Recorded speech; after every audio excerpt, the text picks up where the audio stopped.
Geography वाले आ गए हुए। क्या हाल चाल है सभी के। मैं अभिषेक पांडे स्वागत करता हूं आपका आज की इस क्लास के अंदर, जहां पर एक नया चैप्टर और नया अध्याय आपका कर रहा है इंतजार। और उम्मीद करता हूं कि इससे पहले के जितने भी चैप्टर्स हैं उनके अच्छे से नोट्स आपने कवर कर लिए होंगे, उनके क्वेश्चंस आपके पास आराम से तैयार हो रहे होंगे और साथ ही साथ सबसे इंपॉर्टेंट काम आप लगातार कर रहे होंगे जिसको हम कहते हैं रिवीजन। क्योंकि जब आप देखते हैं कि बहुत सारे हॉलीडेज चल रहे हैं, बहुत सारी छुट्टियां चल रही हैं, बहुत सारे त्योहार चल रहे हैं, तो कभी कभी आपका ना मन ललचा जाता है। कैसा मन ललचा जाता है कि यार मैं भी आपका बाहर जाऊं, मैं भी आपका चीजें करूं। बट यकीन मानो, टाइम देना है त्योहारों को, कट नहीं होना है बिल्कुल। पर थोड़ा टाइम कम दोगे ना तो जो अगली दिवाली तुम मना रहे होगे वो बेस्ट दिवाली होगी, क्योंकि किसी अच्छे कॉलेज में तुम्हारा एडमिशन हो चुका होगा, किसी अच्छी जगह तुम पहुंच चुके होगे, और वहां से जब तुम अपने घर आओगे ना तो एक इज्जत अलग लेवल पे आपका आएगी। भले ही 2-3 साल के लिए होगी, क्योंकि उसके बाद तो फिर आपको और मेहनत करनी पड़ेगी, पर वो जो मेहनत होगी ना वो बहुत अलग लेवल पे आपका काम करेगी। तो उसी सब चीजों को थॉट प्रोसेस में रखकर अपनी तैयारी को बेस्ट रखो और साथ साथ धमाल मचाते रहो, करते रहो तैयारी, है ना।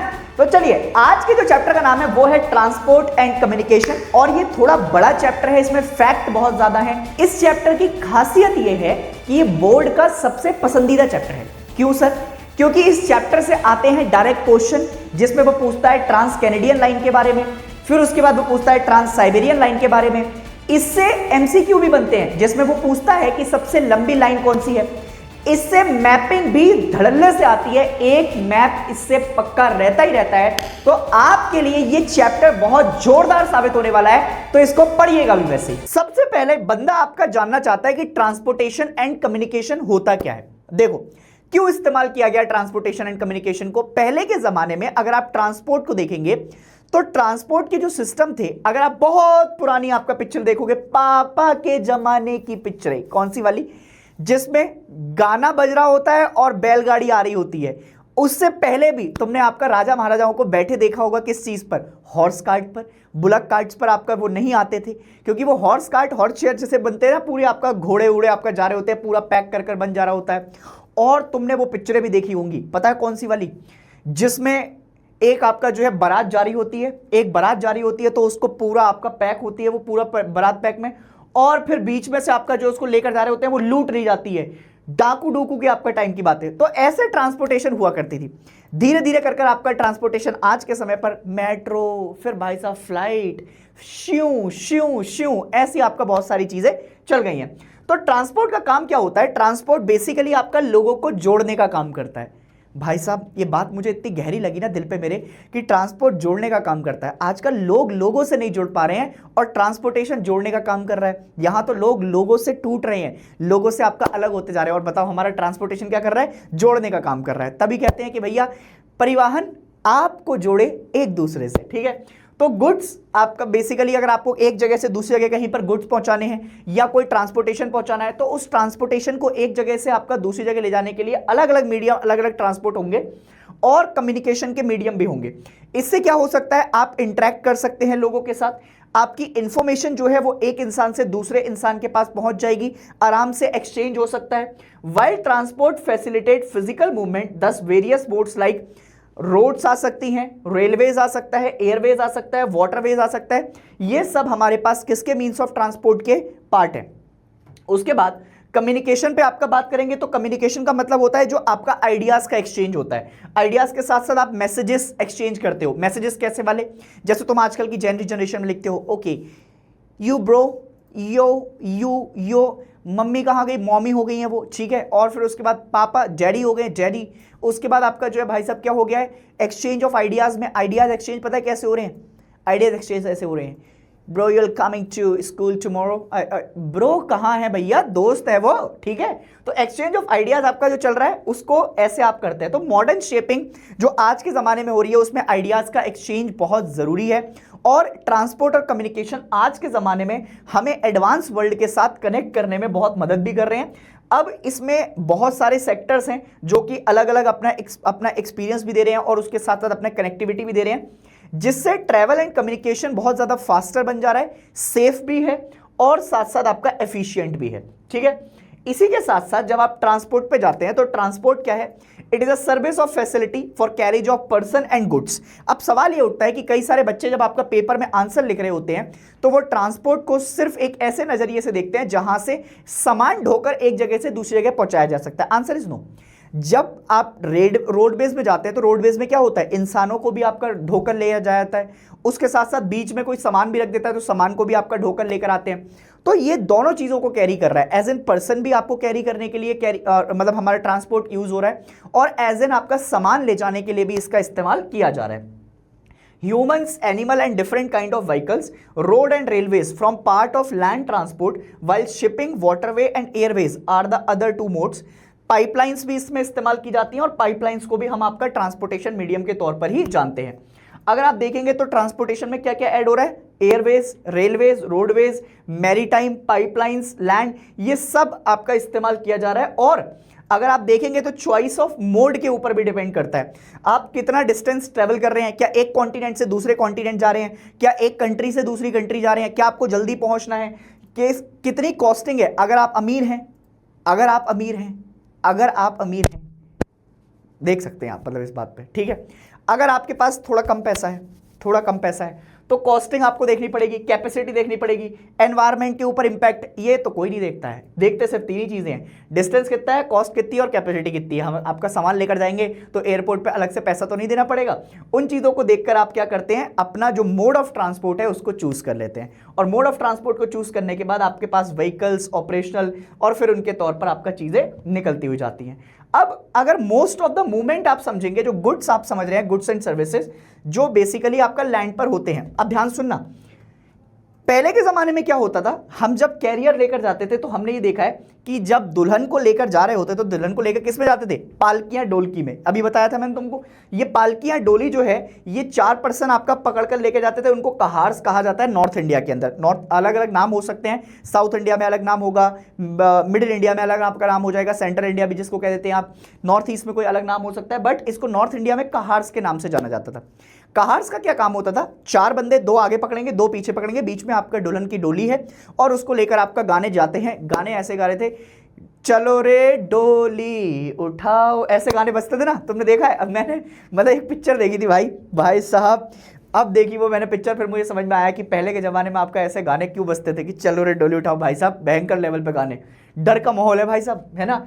लेटर फिर आपका क्या हुआ, जब उनको लगा कि इंसान अब आपका जो है भाई साहब धीरे धीरे कर कमजोरी की तरफ जा रहा है, अब ये 4 आपका अभी अपनी पावर को आपका इस्तेमाल नहीं करना चाहते। अब ये नहीं चाहते कि भाई साहब मैं आपका कंधे पे क्यों लेके जाऊंगा, सामान बनाओ उस लेवल का।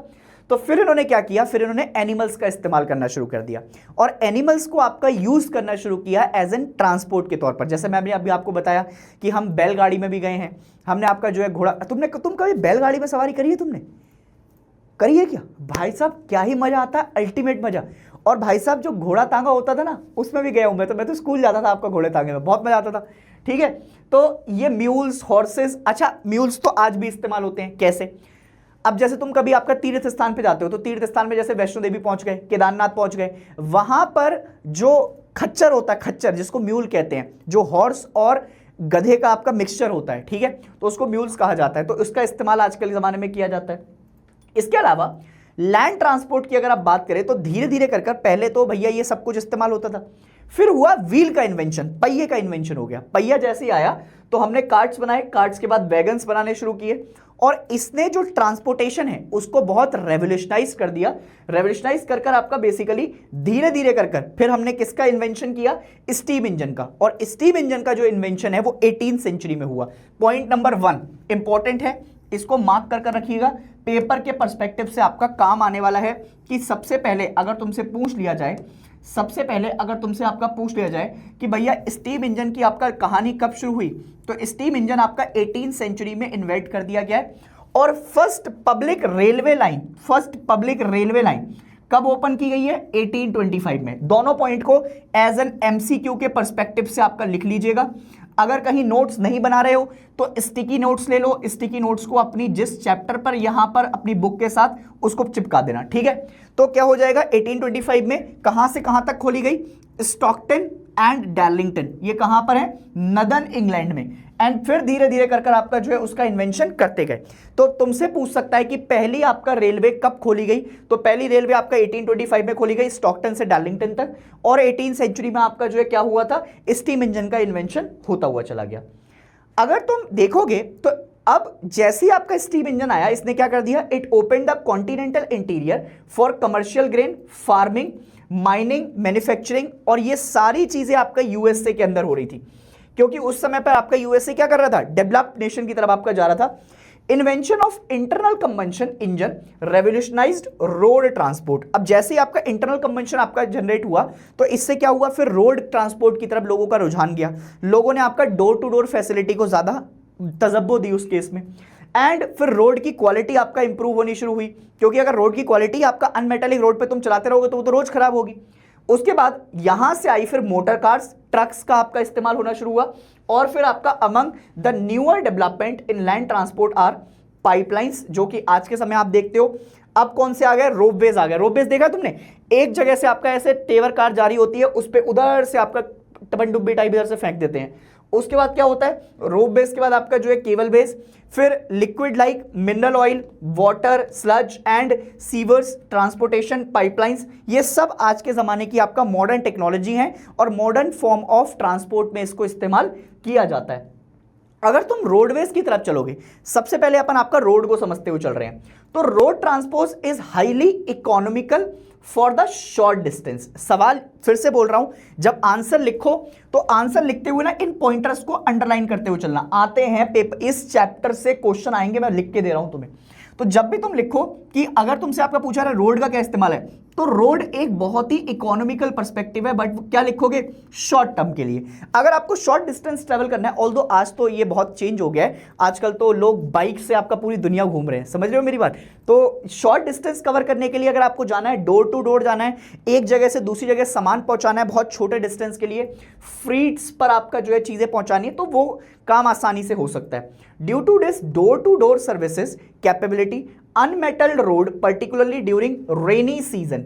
तो रेनी सीजन के टाइम पर आपका क्या होता है, बहुत सारे चैलेंजेस आ जाते हैं। जैसे तुमने आपका देखा होगा, अब ये सड़कें तुम्हें कितनी हाई क्वालिटी की दिखाई दे रही हैं भाई साहब। कभी एक बार आपका जो है इन सड़कों में मॉनसून के टाइम पर खासकर इंडिया में आपका आकर देखो, एक गड्ढा, दो गड्ढा, तीन गड्ढा, चार गड्ढा, और गड्ढे ही गड्ढे, इतने भयंकर गड्ढे कि आपका गड्ढे नहीं संभल पा रहे हैं। तुम गड्ढे में चले जाओगे पर गड्ढा तुमसे ऊपर नहीं आ पा रहा भाई साहब, समझ रहे हो मेरी बात। तो ये आपका कुछ चैलेंजेस हैं।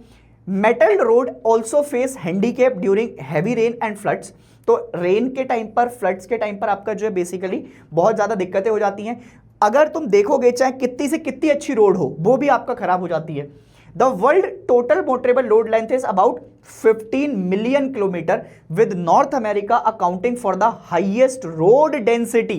सवाल आएगा MCQ में और वो पूछेगा कि पूरे वर्ल्ड में ऐसी कौन सा कॉन्टिनेंट है, या कंट्री भी पूछ सकता है, जिसमें सबसे ज्यादा रोड डेंसिटी है। एक होता है रोड की आपका बेसिकली कितनी एग्जीबिशन है, मतलब कितना फैला हुआ रोड है, एक होता है रोड की डेंसिटी कितनी है। तो सवाल एकदम आपका क्लियर होना चाहिए कि सबसे ज्यादा नॉर्थ अमेरिका के अंदर आपका हम क्या करते हैं, हाईएस्ट डेंसिटी के तौर पर आपका इसको समझते हैं, और numbers compare to the western Europe. अब वेस्टर्न यूरोप में भी है, ऐसा नहीं है कि वेस्टर्न यूरोप में रोड डेंसिटी ज्यादा अच्छी नहीं है, बट उसके कंपैरिजन में आपका नॉर्थ इंडिया में ज्यादा है। Traffic conjunction is a significant problem specially in urban areas. India के जितने भी मेट्रोपॉलिटन सिटीज हैं, चाहे तुम दिल्ली ले लो, चाहे तुम बेंगलोर ले लो, चाहे तुम हैदराबाद ले लो, चाहे तुम कोयंबटूर ले लो, चाहे तुम चेन्नई ले लो, चाहे तुम मुंबई ले लो, किसी भी शहर में मंडे से लेकर फ्राइडे तक और वीकेंड वाले दिन, मंडे ट्यूसडे और वीकेंड, तुम भाई साहब किसी भी टाइम आपका निकल के चला जाओ, ऑफिस आवर्स का टाइम छूटे, एक इंसान अपनी मिनिमम आपका घंटे, कम से कम 3 से 4 घंटे आपका सिर्फ जाम में फंसा कर वेस्ट कर रहा है। समझ रहे हो मेरी बात। ये बहुत बड़ी समस्या है ट्रैफिक की, जो कि सॉल्व नहीं हो पा रही है। Due to the increase in traffic flow in recent year, proposal for urban transport solution. अब ये बहुत आपका कहने की बातें हैं कि हम कर रहे हैं कुछ ना कुछ, क्या कर रहे हैं ये पता नहीं है, तो हम अर्बन ट्रांसपोर्टेशन के लिए सॉल्यूशन लाने के ऊपर काम कर रहे हैं। अर्बन जो हमारी आपका परेशानियां हैं उनको सही करने के लिए प्लानिंग कर रहे हैं। अर्बन प्लानर्स आपका बहुत जरूरी है, तो ये अर्बन प्लानर्स की आपका परेशानियां खत्म। अब जब तुम ज्योग्राफी पढ़ते हो तो अर्बन प्लानर्स को आपका बहुत अच्छे से आपका पढ़ते हो। अर्बन प्लानर्स का काम क्या होता है, शहर का आपका एक नक्शा, ये सारी चीजें आपका देखना, कहां पर कैसे कंजंक्शन है, उन चीजों को कैसे इंप्रूव कर सकें। भाई साहब ये एक ज्योग्राफर ही करता है। तुम्हारे पास अपॉर्चुनिटीज हैं अर्बन प्लानर के तौर पर, अगर तुम बनकर जाओगे तो तुम गवर्नमेंट को अपने प्रपोजल दे सकते हो।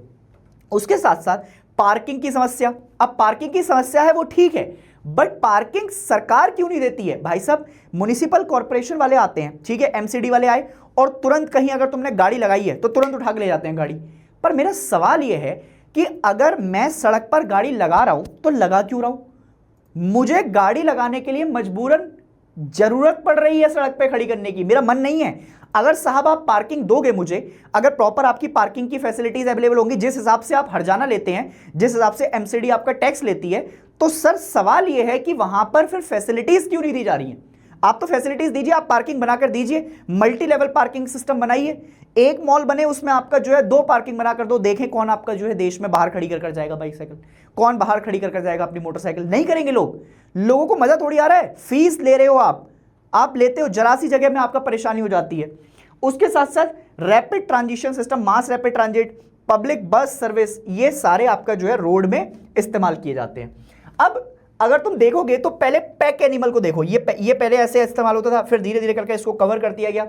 सो horses are used as a draught animal even in the western countries. आज भी अगर तुम जाओगे किसी भी वेस्टर्न कंट्री यूरोपियन में, तो तुम्हें ये वाला सिस्टम जो है, जो राजा महाराजा वाला घोड़े पे खड़ा हुआ या फिर आपका जो है ऐसे घोड़ा गाड़ी टाइप, ये आज भी दिख जाएगा उनके गांव में। सर वहां पे भी गांव होते हैं? अबे होते हैं भाई, क्यों नहीं होंगे, वो भी तो गांव में आपका रहते होंगे। उसके बाद dogs and reindeer are used in the North America.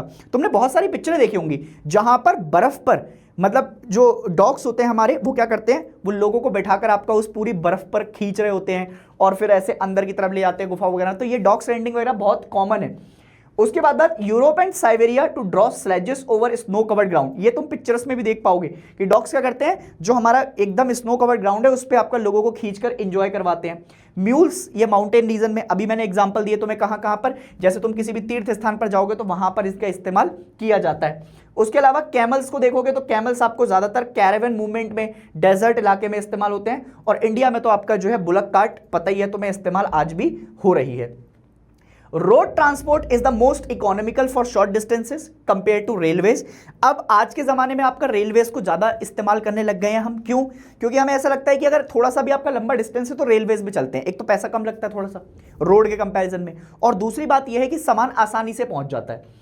Free transport by road is gaining importance because of its offer door to door services. ये एक सबसे अच्छी बात है कि हम आज भी आपका रोडवेज का इस्तेमाल क्यों करते हैं। हम बाइक से आपका जो है इंस्टेंट इंस्टामार्ट डिलीवरी क्यों आ जा रही है, इंस्टेंट आपका जो है ब्लिंकिट क्यों हो जा रहा है, इंस्टेंट आपका कोई भी चीज क्यों आ रही है, क्योंकि हम ये तजर्बा देते हैं कि टाइम बहुत कम है, तो जल्दी से जल्दी आप सामान पहुंचा दो।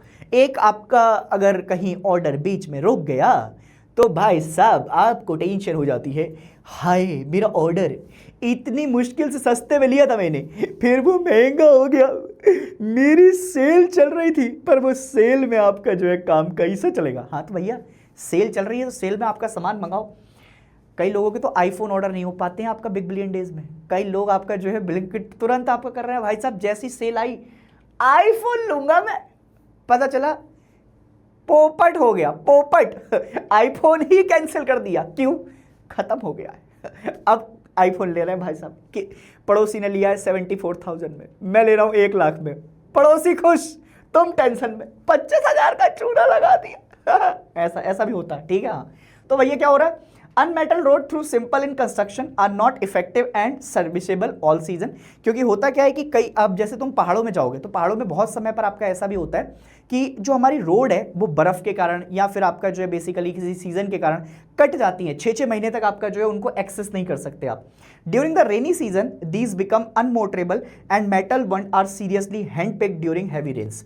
ज्यादातर तुम आपका वही सड़कें इस्तेमाल करते हो जिन पर बहुत अच्छे लेवल पर आपका क्या है सड़क बनी हुई है, अच्छी आपका सड़कें। नहीं तो भाई साहब इंडिया का हाल देख रहे हो तुम, देख रहे हो ये पिक्चर देखो तुम, 4 आदमी 4 डकैत ये बैठे हुए हैं ऊपर, ठीक है भाई साहब, और 2 आपका नीचे बैठे हुए हैं, और ये ट्रांसपोर्टेशन आ रही है, और भाई साहब भैया का ध्यान गाड़ी चलाने में नहीं है, कहीं और है, और ये भाई साहब आपका दोनों गेड़ी मारने निकले हुए हैं। समझ रहे हो तुम मेरी बात? ये आ रहे हैं बेचारे आपका जो है बोझा ढो ढो के, भैया कैसी जिंदगी हो गई है, फ्यूचर दिखाई दे रहा है का? ऐसा नहीं भैया। ठीक है ऐसा नहीं होगा, ठीक है। तो ऐसा देखो, during the rainy season motorable road पर आपका काम होता है, अनमोटरेबल रोड पर आपका जो है बेसिकली कंडीशन नहीं है ऐसी।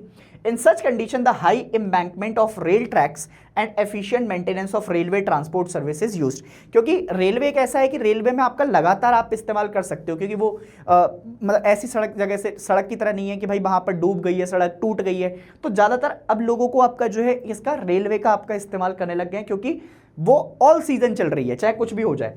And kilometre beginning small can not serve need of vast and developing countries, जिसमें आपका हम ये चीजें करते हुए जा रहे हैं। Equality of road varies greatly between developed and developing countries, ये बहुत बड़ी समस्या है। अगर आप देखेंगे तो डेवलप कंट्रीज में और डेवलप्ड कंट्रीज में और डेवलपिंग कंट्रीज में जो हमारी रोड सर्विंग है, रोड सर्विंग आपका जो है बराबर नहीं है। कहीं पर ए क्लास आपका जो है हाईएस्ट हमारे पास रोड्स हैं और कहीं पर हमारे पास उस लेवल के आपका रोड नहीं है। एंड कंस्ट्रक्शन और मेंटेनेंस में भी क्या लगता है, हैवी एक्सपेंडिचर इस्तेमाल किया जा रहा है। उस हैवी एक्सपेंडिचर को देखोगे तो डेवलप कंट्रीज में बहुत ज्यादा अच्छी क्वालिटीज की रोड दी जा रही है, universal and provided long distance, वहां मोटरवेज, ऑटो वाहन जो कि जर्मनी में, and interstate highway for speedy movement, यहां पर बहुत अच्छी रोड्स हैं आपका जो है, जिससे तुम्हारी अलग अलग लेंस बनी हुई हैं। जैसे क्या होता है किसी में आपका जो है 40 किलोमीटर प्रति घंटा, 100 किलोमीटर प्रति घंटा, 120 किलोमीटर प्रति घंटा, तो उस लेवल की रोड्स आपका अलग है। और जहां पर हमारे यहां तो सब में एक ही चल रही है। और अगर तुम देखोगे unfortunately the world road system is not well developed, तो हमारे यहां पर आपका जो रोड सिस्टम बना हुआ है ये बहुत ज्यादा वेल डेवलप्ड नहीं है।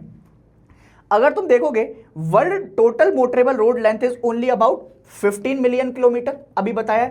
नॉर्थ अमेरिका में कितना अकाउंट हो रहा है, 33%। और हाईएस्ट रोड डेंसिटी आपका कहां पर है हमारे पास, यहीं पर देखने को मिलती है। ट्रैफिक फ्लोज, ट्रैफिक की आपका समस्या बनती जा रही है। पीक हाई पॉइंट्स में आप देखोगे तो बहुत लो पॉइंट्स में ट्रैफिक का फ्लो बहुत ज्यादा रहता है, जिसके चक्कर में हमारी समस्याएं नहीं सुलझ पा रही हैं। हाईवेज पर चलोगे, अब ये दूसरा टॉपिक पे अपन आ गए हैं। हाईवेज की अगर तुम जब जाते हो तो हाईवेज आर मेटल रोड जो कि कनेक्ट करते हैं डिस्टेंट प्लेसेस को, एक स्टेट से दूसरी स्टेट को, एक स्टेट से तीसरी स्टेट को, और ये हाईवेज का आपका कनेक्शन है। लगभग typically 80 metre wide with separate lanes, जहां पर 6 लेन होती है, 4 लेन होती है, 8 लेन होती है, ये लेन्स आपका बिजती हैं। उस पे ब्रिजेस बना रखे हैं, फ्लाईओवर निकाल रखे हैं, अगर किसी गांव से जा रहा है, किसी शहर से जा रहा है तो ऊपर से ओवर ब्रिज निकाल दिया। और carry away for uninterrupted traffic flow, जिससे आपका आप बीच में फंसो ना कहीं पर। Example includes the well developed highway network in North America, Europe, Russia, China, India, Africa and Australia. यहां सब में आपका जो है बेसिकली ऐसी कंडीशंस आपको दिखा रखी हैं। इंडिया का गोल्डन क्वाड्रिलेटरल भी एक इसी के अंदर आता है, जिसमें आपकी चारों मेट्रोपॉलिटन सिटीज कनेक्ट कर रखी हैं, दिल्ली, मुंबई, चेन्नई और कोलकाता, ठीक है। उसके बाद ये बहुत इंपॉर्टेंट मेजर रोल प्ले करता है। अगर आप देखेंगे हाईवेज अगर आपके प्रॉपर्ली मेंटेन नहीं है तो हाईवेज को आपका मेंटेन ना करने के लिए आपकी समस्याएं हमेशा आपका बनी रहेंगी। अगर आपके हाईवेज बहुत अच्छे से मेंटेन है तो फिर आपकी समस्या थोड़ी सी कंपैरेटिवली कम हो जाएगी। क्या इतनी बात समझ में आ गई है सभी को? अगर इतनी बात आपको समझ में आ गई है तो एक बार कमेंट सेक्शन में लिख दो रॉजर दैट। हाईवेज, अब तुम्हें इतनी बात में समझाता हूं, यहां से जो चैप्टर आपका बनेगा, अब ये पेस तुम्हें अपने साथ लेकर जाना है। इससे पहले की जो लाइनें हैं उसमें कुछ कुछ क्वेश्चंस जो बनेंगे वो मैं तुम्हें बताता हुआ चला गया हूं, बट यहां से अब प्रॉपर्ली आपका देखते हुए चलना क्या समझ में आने वाला है। In North America highway density is high about, पहला क्वेश्चन कितनी हाई है, 0.65 किलोमीटर पर square kilometre. Every place is within 20 kilometre. इसका मतलब है कि आप 20 किलोमीटर यहां से निकले इधर पहुंचे तो यहां पर आपको एक हाईवे मिल जाएगा, यहां से निकलकर यहां पहुंचे 20 किलोमीटर तो यहां पर एक हाईवे मिल जाएगा। मतलब सब कुछ आपका 20 किलोमीटर के अंदर अंदर ही आ जाएगा। Cities located on Pacific coast. अब सवाल ये उठता है कि सर हमारे बच्चे को तो आपका भाई साहब, हमारा बच्चा आपका जो है बिल्कुल बेहोशी की तरफ चला जाएगा। कैसे चला जाएगा? हमारे बच्चे को तो यही नहीं पता कि मैप कहां पर है। तो भैया ये अलास्का, इधर वाला इलाका कनाडा, इधर वाला इलाका आपका यूएसए और इधर वाला इलाका आपका मैक्सिको। इसके वेस्ट में आओगे तो इसके वेस्ट में क्या पड़ता है सर? इसके वेस्ट में है आपको पैसिफिक ओशन, और इसके ईस्ट में क्या पड़ेगा? तो इसके ईस्ट में पड़ेगा नॉर्थ अटलांटिक ओशन। अब वो बात कर रहा है किस साइड की? वो बात कर रहा है वेस्ट की साइड की। तो यहां पर कौन सा ओशन है? Pacific ocean.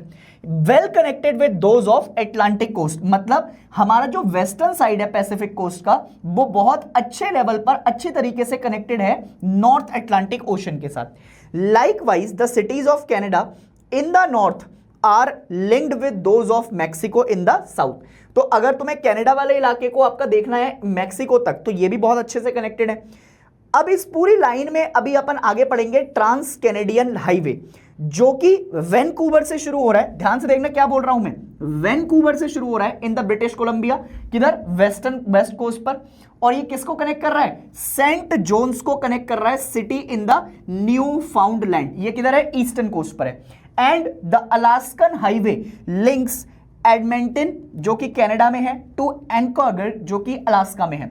तो अलास्का और कनाडा ये दोनों आपके कनेक्टेड हैं, ठीक है। अलास्का बेसिकली आपका यूएसए का ही पार्ट है। दोबारा से ट्रांस कैनेडियन किस किस को कनेक्ट करता है, तो वैंकूवर हाईवे आपका जो है निकलता हो जाएगा, highway links Vancouver in the British Columbia और Saint John city in the Newfoundland. Alaskan highway किस किस को कनेक्ट कर रहा है, एडमंटन और एंकरेज, ठीक है। तो इन दोनों को कनेक्ट करने का काम कौन कर रहा है, हमारा अलास्कन हाईवे।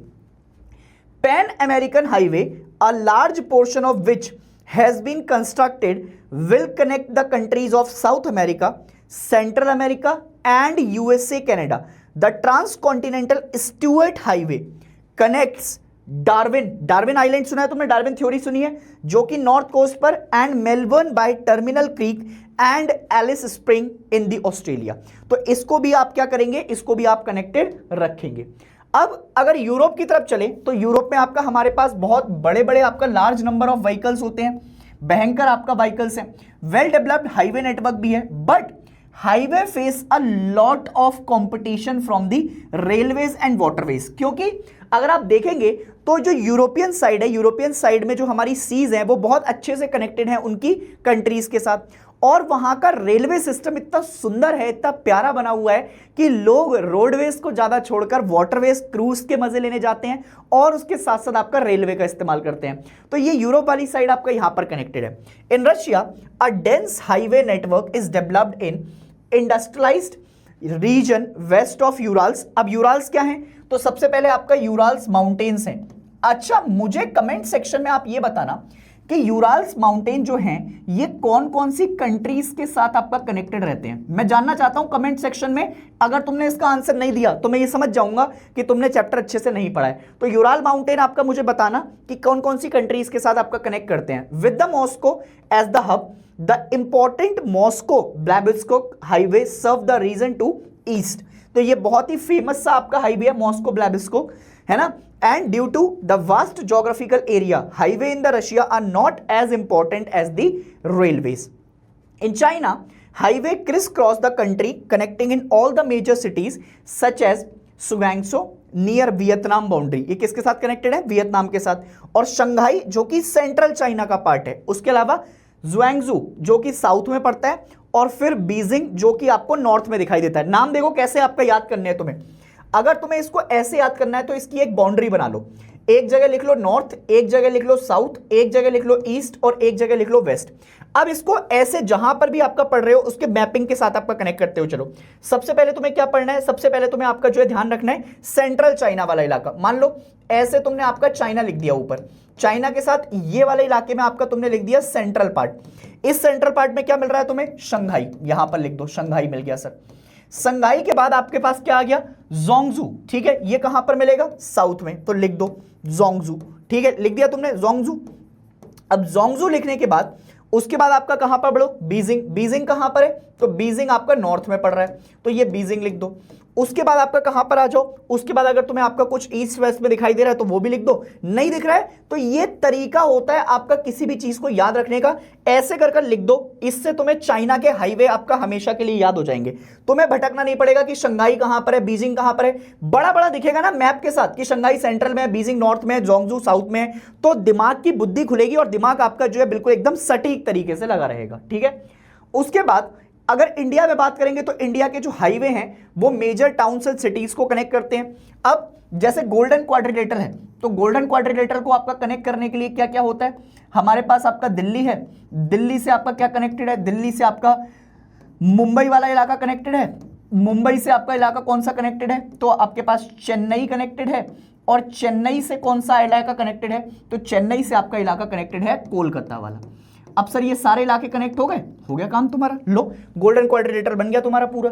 अफ्रीका के हाईवे जो हैं वहां पर एल्जरिस जो कि आपका नॉर्थ टू कोनकार्की इन ग्विनिया, और सिमिलरली कायरो। कायरो किसकी कैपिटल है मुझे बताना। मैं तुम्हें एक हिंट देता हूं, अगर तुम्हें पता हो यहां से ये रेड सी जाती है, ये रेड सी है, रेड सी के बिल्कुल कनेक्टेड यहां पर एक कंट्री है बहुत प्यारी सी, उसकी कैपिटल है कायरो। तो मुझे बताना कौन सी कंट्री की आपका कैपिटल है। ये सारे पॉइंटर्स लिखते जाना, एक साथ आपका कमेंट करना, ऐसा नहीं कि पहला कमेंट कर रहे हैं दूसरा कमेंट कर रहे हैं। जिसको जो सारे आंसर देगा इस चैप्टर के, जो मैं पूछता जा रहा हूं, उसके कमेंट को मैं लाइक करूंगा पर्सनली, ठीक है। चलो आगे बढ़ते हैं। अगर तुम बॉर्डर रोड की बात करते हो तो road led along the international boundaries are called as border roads. अगर मैं इंडिया के पर्सपेक्टिव से बात करूं तो इंडिया में हमारे पास बीआरओ होती है, बॉर्डर रोड ऑर्गेनाइजेशन, जो कि इन रोड्स को आपका कंस्ट्रक्ट करती है। They play an important role in integrating people in remote areas with the major city and providing defence services. अगर तुम हमारी डिफेंस स्ट्रेटजीज को देखोगे तो जैसे लद्दाख में आपका हम बड़े बड़े लेवल पर सड़कें बना रहे हैं। इंडिया पूरे वर्ल्ड की सबसे हाईएस्ट मोटरेबल रोड किसके पास है? हमारे पास है। अगर तुम देखोगे तो खारदुंगला पास हो गया, ठीक है, उमिंगला पास हो गया।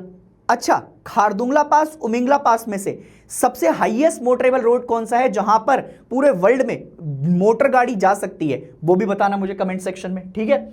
उसके बाद अब हम आते हैं आपका रेलवेज की तरफ। अब रेलवेज पे सुनो, यहां से क्वेश्चन आपका पक्का मिलेगा। अब देखना पहला क्वेश्चन कैसे बनेगा, सुनना जरा ध्यान से। देखो एक तरफ आपका लिख के देगा ब्रॉड गॉज। देखो पहला क्वेश्चन आपका देखते जाओ कैसे बनेगा। ब्रॉड गॉज लिख दिया, फिर ब्रॉड गॉज के बाद क्या लिख देगा? Metre gauge. मीटर गॉज के बाद आपका क्या लिख देगा? मीटर गॉज के बाद आपका एक उसने लिख दिया स्टैंडर्ड गॉज। और फिर एक तरफ वो आपको लिख के देगा, क्या लिख के देगा सर? एक तरफ वो लिख के दे रहा है आपको 1 मीटर, एक तरफ वो लिख के दे रहा है 1.44 मीटर, और एक तरफ उसने आपका लिख के दे दिया लेस देन 1 मीटर। अब भाई साहब इनको कह देगा मैच द फॉलोइंग में। ये क्वेश्चन आता है पेपर के अंदर, आता रहेगा, और तुम्हें याद भी करना है इस क्वेश्चन को। ये ऐसा क्वेश्चन है कि जो कि बहुत सारे कॉम्पिटिटिव एग्जाम में भी पूछा जाता है। ध्यान सुनना मेरी बात। अगर तुम अच्छा जैसे कई सारे लोग आपका रेलवे का पेपर देने जाते हैं, वहां पर आपका क्वेश्चन बहुत इंपॉर्टेंट बनता है। रेलवे कोच की जो लाइन है आर रफली क्लासिफाइड एज ब्रॉड। अच्छा, इसके स्टैंडर्ड मोस्टली आपका कनेक्टेड है, बट कई सारी कंट्रीज में डिफर कर जाते हैं। यूरोपियन शायद हो सकता है कि उसको थोड़ा सा अलग लगे, बट मोस्टली स्टैंडर्ड यही है। अगर तुम देखोगे ब्रॉड वाली लाइन को, तो ब्रॉड की जो कैटेगरी है वो 1.5 मीटर की होती है। अब तुम कहोगे गॉज क्या है? अगर तुम देखोगे तो रेलवे की पटरी कुछ इस तरीके से होती है, तो ये जो बिथ होती है ना, ये वाली जो बिथ है, ये वाली जो बिथ है, दो पटरियों के बीच की आपका लाइन, उसको अपन कह रहे हैं 1.5 मीटर का स्टैंडर्ड। तो ये है ब्रॉड गॉज। अगर तुम स्टैंडर्ड गॉज देखोगे तो स्टैंडर्ड गॉज होता है आपका 1.44 मीटर का, और मीटर गॉज देखोगे तो वो होती है 1 मीटर की। तो ज्यादातर आपके स्टैंडर्ड गॉज का इस्तेमाल भी किया जाता है, मीटर गॉज का इस्तेमाल भी करते हैं अपन। तो कंट्रीज के हिसाब से आपका डिपेंड करता है। दोबारा, अगर ब्रॉड गॉज की बात है तो वो कितने मीटर की होगी? 1.5 मीटर की। स्टैंडर्ड गॉज है तो कितने मीटर की होगी? 1.44 मीटर की। और अगर मीटर गॉज है तो कितने मीटर की होगी? 1 मीटर की। Smaller gauge, the standard gauge is used in the UK. अब देखो क्या बोला उसने, स्टैंडर्ड गॉज कहां पर इस्तेमाल होती है? यूके के अंदर। तो हमें स्टैंडर्ड गॉज की आपका जो है विड्थ पता लग गई, 1.44 मीटर।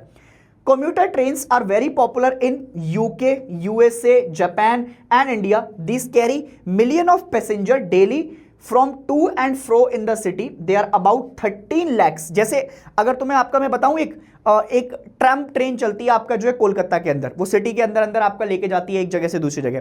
फिर टॉय ट्रेन्स आपका जो है माउंटेन्स में चलती है। तो ऐसी कई सारी ट्रेन्स आपका कहां पर चल रही है? हमारे यूके, यूएसए, जापान वगैरह में बहुत डेली पैसेंजर्स को आपका कैरी करते हुए लेकर जाती हैं।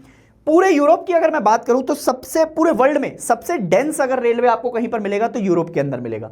Europe has one of the most dense rail network used in the world. There are about 4,40,000 kilometre of railways, most of which is double और मल्टीपल ट्रैक। डबल और मल्टीपल ट्रैक समझ गए? मतलब एक ट्रैक इधर है, एक ट्रैक इधर है, ट्रक नहीं ट्रैक, ठीक है, एक ट्रैक इधर है, एक ट्रैक इधर है। हो सकता है 3 ट्रैक भी हो सकता है 2 से ज्यादा भी हो, पर ज्यादातर आपका कैसे है? या तो डबल है और डबल से ज्यादा वाले हैं। बेल्जियम जाओगे, बेल्जियम यूरोप में पड़ता है, has the highest density of 1 kilometre of railway for every 6.5 square kilometre. मतलब अगर ये एरिया है तो यहां पर 6.5 स्क्वायर किलोमीटर चलते ही एक रेलवे आपको मिल जाएगा आराम से। मतलब कितना इजीली आपका रेलवे से ट्रैवल कर सकते हो तुम। हमारे यहां तो फिर भी आपका जो है कई सौ किलोमीटर के बाद जाकर आपका एक रेलवे स्टेशन मिलता है, यहां पर तो आपका जगह जगह है, ठीक है। And the industrial region exhibits some of the highest densities in the world. The important rail heads are London, Paris, Brussels, Milan, Berlin. अब ये सारे तो मैं लंदन पेरिस वाली आपका जो है लोकेशन, ये तो तुम्हें पता ही होंगी, ब्रुसेल्स भी पता होगा, बर्लिन भी पता होगा। मेरा सवाल है ये वॉर्सो की लोकेशन। बेसिकली आपका ये तुम 12th क्लास की पॉलिटिकल साइंस में भी पढ़ते हो। मैं तुम्हें एक हिंट देता हूं, एक इसके साथ वॉर्सो पैक्ट भी हुआ है। वॉर्सो पैक्ट बहुत फेमस है, कौन सी कंट्री से आपका रिलेटेड है ये तुम मुझे आपका कमेंट सेक्शन में बताना। तो ये क्या है, ये बहुत इंपॉर्टेंट रेलवे आपका जो है कनेक्शन है। और अगर तुम देखेंगे तो passenger transport is more important than freight. Freight मतलब आपका जो सामान ढोने के लिए एक जगह से दूसरी जगह पहुंचाने के लिए इंपॉर्टेंट है। Underground railways are important in London, क्योंकि अगर ऊपर ऊपर ज्यादा चलाएंगे तो फिर ट्रैफिक की आपका परेशानी, बहुत सारी समस्याएं। तो ज्यादातर रेलवे हम आपका कहां पर चलाते हैं, लंदन में।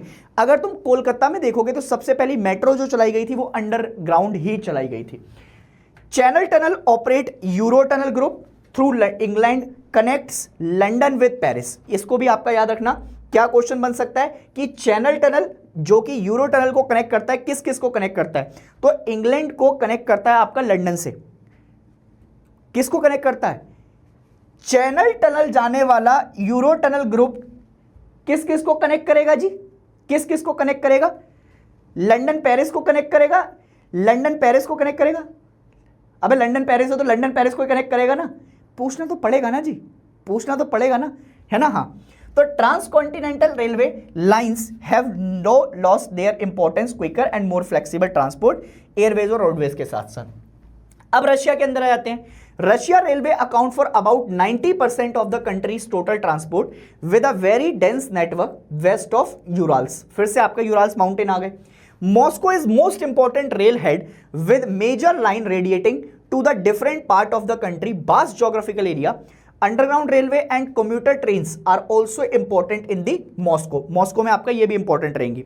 North America as one of the most extensive rail network account for nearly 40% of the world total. तुम फिर से देखो, वर्ल्ड के टोटल में से आपका 40% नॉर्थ अमेरिका में मिल रहा है। In contrast to many European countries the railway are used for long distance बल्कि freight like ores, grains, timbers and machinery than for passenger. The most dense railway network is found in the highly industrialised and urbanised region of east central USA and adjoining Canada. इन दोनों को आपका connect कर रहा है। Canada में जाओगे तो Canada railway are in the public sector. Public sector का क्या मतलब है, गवर्नमेंट आपका उसको प्रपोज करती है। जैसे इंडिया के अंदर अगर आप जाएंगे तो इंडिया का जो आपका रेलवे सिस्टम है उसको किसके पास है, पब्लिक सेक्टर के अंदर ही आता है, गवर्नमेंट के हाथ में है। And redistributed all over specially populated areas. The transcontinental railway carry bulk of wheat and कोयला। तो जो ट्रांसकॉन्टिनेंटल रेलवे इसमें ज्यादातर दो चीजें क्या क्या जाती हैं, तो एक तो तुम्हारे पास व्हीट बहुत ज्यादा जाएगा और दूसरा क्या जाएगा, कोयला जाएगा। ठीक है सर। अब आते हैं ऑस्ट्रेलिया की तरफ। Australia has about 40,000 kilometre of railway, out of which 25% are found in New South Wales alone, क्योंकि उनकी ज्यादातर पॉपुलेशन जो है वो उधर के इलाके में ही सिचुएटेड है। बहुत सारी जगह में आपका अगर ऑस्ट्रेलिया में देखोगे तो बिल्कुल एकदम खत्म पड़ी है, बीराने, कोई है ही नहीं वहां पर आपका भाई साहब। तो इसलिए उनका 40,000 किलोमीटर में से 25% मात्र न्यू साउथ वेल्स में ही है। मात्र नहीं, बहुत, मतलब आधे से ज्यादा। ठीक है। The west east Australian national railway line run across the countries from Perth to Sydney. अब देखना ध्यान से कैसे क्वेश्चन बनेगा, वो पूछेगा कि वेस्ट ईस्ट ऑस्ट्रेलियन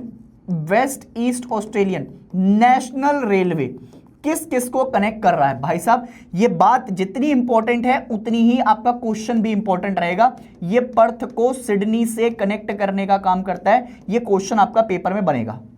और अगर न्यूजीलैंड रेलवे की तरफ जाओगे, mainly in the North Island to serve the farming areas, ज्यादातर आपका जो है वहां पर जो फार्मिंग एरियाज है उनको सर्व करता हुआ जाता है। अगर साउथ अमेरिका में जाओगे तो वहां की जो रेलवेज हैं वो भी डेंस है, ज्यादातर पंपास ग्रासलैंड। अच्छा, अब यहां से जैसे ग्रासलैंड आते हैं, जैसे एक पंपास हो गया, ठीक है। पंपास के अलावा आपका जो है और भी बहुत सारे आपका ग्रासलैंड है। अगर पंपास ग्रासलैंड पता है तो पंपास ऑफ अर्जेंटीना, तो उसने लिख के दिया कि पंपास ग्रासलैंड कहां मिल रहा है, अर्जेंटीना के अंदर। कॉफी के लिए बहुत ज्यादा फेमस है, कॉफी ग्रोइंग रीजन। और of Brazil which together account 40% of South America's total route length. मतलब अगर तुम देखोगे तो ये वाली जो एक लेंथ है ये लगभग पूरे साउथ अमेरिका की 40% आपका इसी पे मिल जाएगी तुमको। Only Chile among the remaining countries has a considerable route length. अगर तुम साउथ अमेरिका में इधर आओगे तो साउथ अमेरिका के वेस्टर्न पार्ट पर जाओगे, एक लंबी सी कंट्री मिलेगी जिसको अपन कहते हैं चिली। उसके ऊपर एक कंट्री और है जिसको अपन कहते हैं पेरू। ठीक है, ये लेंथ आपका जा रही है, Peru, Bolivia, Ecuador, Colombia, Venezuela. Venezuela तेल के लिए बहुत ज्यादा फेमस है ना। उसके अलावा हैव शॉर्ट माइनिंग स्टैक, जहां पर आपका माइनिंग वगैरह का सामान आपका एक जगह से दूसरी जगह कैरी करते हैं। एंड अगर तुम देखोगे तो interior with no interconnecting links, there is only one trans continental rail route linking Buenos Aires. Buenos Aires कहां पर है? अर्जेंटीना में। विद बेलप्रेजो, जो कि आपका चिली में कनेक्ट करता है, अक्रॉस द एंडीज माउंटेन। अब कौन से माउंटेन आ गए साउथ अमेरिका में? एंडीज। यूरोप में कौन से थे? Ural mountains. Through the Uspallata pass located at a height of 3900 metre. अब ये देखो, ये भी क्वेश्चन आपका बेसिकली कॉम्पिटिटिव एग्जाम में आता है कई बार। उस्पेलेटा आपका जो है कहां पर है? तो ये उस्पेलेटा तुम्हारे पेपर में भी देखो कितना इंपॉर्टेंट चीजें आपका आ रही है। तो उस्पेलेटा वाली साइड कहां पर है? ये आपका हाइट ऑफ 3900 मीटर पर हमको दिखाई दे रहा है। अच्छा, एशिया की बात कर लें तो एशिया का जो रेलवे नेटवर्क है ये बहुत ज्यादा डेंस है ना, and thickly populated area of Japan, China, India, इतनी ज्यादा पॉपुलेशन होने के साथ साथ भयंकर लेवल पर आपका ट्रांसपोर्ट है हमारे पास। Other countries have relatively few rail roots.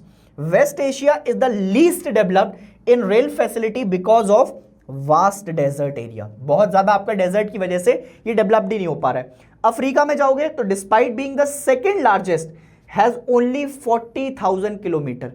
इतना बड़ा कॉन्टिनेंट होने के बावजूद भी मात्र 40,000 किलोमीटर की रेलवेज है। इनफैक्ट 40,000 किलोमीटर तो आपका हमारा ऑस्ट्रेलिया ही कैरी करता है। With south Africa only accounting for 18,000, मतलब इतने पूरे अफ्रीका में से 18,000 तो आपका सिर्फ साउथ अफ्रीका के पास है। अफ्रीका पूरा इतना बड़ा, उसमें से एक आपका साउथ अफ्रीका। साउथ अफ्रीका में आपका 18,000 kilometre due to concentration of gold, diamond and copper mining, सब वहीं पर है। तो लोग ज्यादातर आपका मिलते भी वहीं पर है और जहां पर ये सारी चीजें हो रही हैं। The important route of the continent are, अब इसको याद करना है, बहुत इंपॉर्टेंटली याद करना है, याद रखना। सबसे पहला बेंगुला रेलवे, ये बेंगुला आपका कंट्री है, ये Angola to Katanga Zambia copper belt के लिए फेमस है। किस किस के लिए फेमस है? अंगोला से कटांगा को कनेक्ट करता है, जाम्बिया, कटांगा जाम्बिया कॉपर बेल्ट बहुत फेमस है ये। दूसरी तंजानिया। अच्छा, तंजानिया में कोई माउंटेन भी मिलता है, कोई बहुत वॉल्केनो है क्या कोई? ये भी मुझे बता देना। तंजानिया रेलवे ये कहां से है? फ्रॉम जाम्बियन कॉपर बेल्ट से दार एस सलाम। दार एस सलाम बेसिकली कोई पोर्ट है, ये भी आपका एक क्वेश्चन बन सकता है। कोई पोर्ट है दार एस सलाम क्या? बताना मुझे। तो तंजानिया रेलवे किसको कनेक्ट कर रही है? जाम्बियन कॉपर बेल्ट को दार एस सलाम से। फिर आता है railway through Botswana, Botswana country है, एंड जिम्बाब्वे, ये किसको कनेक्ट कर रहे हैं? दोनों को कनेक्ट हो रही है landlock state to the South African network. ये दोनों आपका जो है बेसिकली लैंडलॉक से साउथ अफ्रीकन रेलवे को कनेक्ट कर रहे हैं। और फिर आते हैं ब्लू ट्रेन, जो कि केप टाउन से प्रिटोरिया जाती है। और अब मुझे ये बताना कि जो साउथ अफ्रीका है, साउथ अफ्रीका के अंदर लगभग आपका एक एडमिनिस्ट्रेटिव कैपिटल है, एक जुडिशियल कैपिटल है और एक और भी कैपिटल है। तो ये केप टाउन और प्रिटोरिया में से कौन सी कहां पर आपका जो है कैपिटल के तौर पर सर्व कर रही हैं? उसके बाद in the Republic of South Africa, elsewhere as in the Algeria, Senegal, Nigeria, Kenya, Ethiopia railway lines connect port cities. ज्यादातर आपका जितनी भी हमारी पोर्ट सिटीज हैं उनको कनेक्ट करने का काम करते हैं। ये तीनों बहुत इंपॉर्टेंट है, यहां से पेपर में एक्सपेक्टेड क्वेश्चन रहता है, इसको प्लीज याद रखिएगा। और उस सब में भी आपका जो है Angola to Katanga Zambia copper belt बहुत इंपॉर्टेंट है, ठीक है। उसके बाद अपन आपका बढ़ रहे हैं अब एक एक कर। अब ये जो पेपर आपके लेंथ एक्चुअली में शुरू हुई है वो अब यहां से शुरू हुई है कि सबसे पहले ट्रांस साइबेरियन, फिर ट्रांस साइबेरियन का आपका मैप दिखाता हुआ चलूंगा मैं तुम्हें, फिर उसके साथ आपका जो है ट्रांस कॉन्टिनेंटल, फिर उसके बाद अपन आगे बढ़ेंगे ट्रांस कैनेडियन का आपका मैप देखते हुए चलेंगे। ये बहुत इंपॉर्टेंट है, इसलिए कह रहा हूं जरा थोड़ा ध्यान से सुनना, ठीक है। यहां से पेपर में 5 नंबर का क्वेश्चन डायरेक्ट आपका एक पेपर के अंदर छप के आ जाता है, बिल्कुल भयंकर लेवल पर। तो सुनो, ट्रांस कॉन्टिनेंटल रेलवे बहुत इंपॉर्टेंट है क्योंकि it connect distant region across continents, facilitating economic development, trade के लिए बहुत इंपॉर्टेंट है, कल्चरल एक्सचेंज के लिए बहुत ज्यादा इंपॉर्टेंट है। अगर आप इसका रूट देखते हैं तो सबसे पहले किस किस को कनेक्ट कर रहा है? ये सेंट पीटर्सबर्ग से, जो कि वेस्ट में लाई करता है, ब्लैबिस्कोट को कनेक्ट करता है, जो कि आपको पैसिफिक कोस्ट के साथ दिखाई देगा इन द ईस्ट। और ये किस किस सिटीज से जा रहा है? तो मॉस्को से पास होता हुआ जा रहा है, नोवोसबर्ग से पास होता हुआ जा रहा है, इरकुत्स्क से पास होता हुआ जा रहा है। अगर तुमसे लेंथ पूछ लें तो इसकी लेंथ है 9332 किलोमीटर और is the longest double tracked and electrified trans continental railway globally. इसका मतलब है पूरे वर्ल्ड के अंदर अगर सबसे ज्यादा लॉन्गेस्ट डबल ट्रैक अगर आपको देखना है वो भी इलेक्ट्रीफाइड, पूरे वर्ल्ड में इतनी लंबी लेंथ आपका कहीं नहीं है, ट्रांस साइबेरियन को इसका क्रेडिट दे दीजिएगा। सिग्निफिकेंस क्या है? Trans Siberian railway has open Asian region to the west European market. तो अब अगर एशिया की मार्केट वेस्ट यूरोपियन से कनेक्ट हो जाएगी तो अगर हमें एक्सचेंज ऑफ ट्रैक्स करने हैं, मतलब ट्रैक्स में आपका जो है बेसिकली गेहूं या फिर आपका कोई और चीजें जो एक्सचेंज करना चाहते हैं वो आराम से जा सकती है। उसके अलावा लोगों को अगर आपका जो है बेसिकली कल्चरली कुछ देख कर आना है वो आपका आराम से जा सकते हैं। फ्रीट्स अगर पहुंचाने हैं या फिर सामान आपका पहुंचाना है वहां से लेकर आके तो वो भी आप आराम से आपका क्या कर सकते हो, पहुंचा सकते हो। Enhancing economic ties and connectivity, अगर एक कंट्री से दूसरी कनेक्टिविटी आपका देखनी है वो भी बहुत आराम से हो जाएगा, तो इसके इकोनॉमिक टाइज आपका बहुत अच्छे से ओपन हमें देखने को मिल जाएंगे। It served as a vital transportation corridor for trade and travel across, Russia से उसकी नेबरिंग कंट्रीज को ये कनेक्ट कर समझा रहा है। ठीक है, अब इसका जरा एक बार मैप देख लो। बाल्टिक सी एक बहुत इंपॉर्टेंट लोकेशन है, अपन इस बाल्टिक सी को आपका जो है कनेक्ट रखेंगे। बाल्टिक सी, इसको याद रखना, ठीक है। बाल्टिक सी, अच्छा मुझे एक और भी चीज बताना, बाल्टिक सी कौन कौन सी कंट्रीज के बीच में बनी हुई है? क्या यहां पर नॉर्वे, स्वीडन, डेनमार्क, फिनलैंड कुछ कंट्रीज आपका दिखाई देती है? कौन सी कंट्रीज का पार्ट है? अब ध्यान से देखो,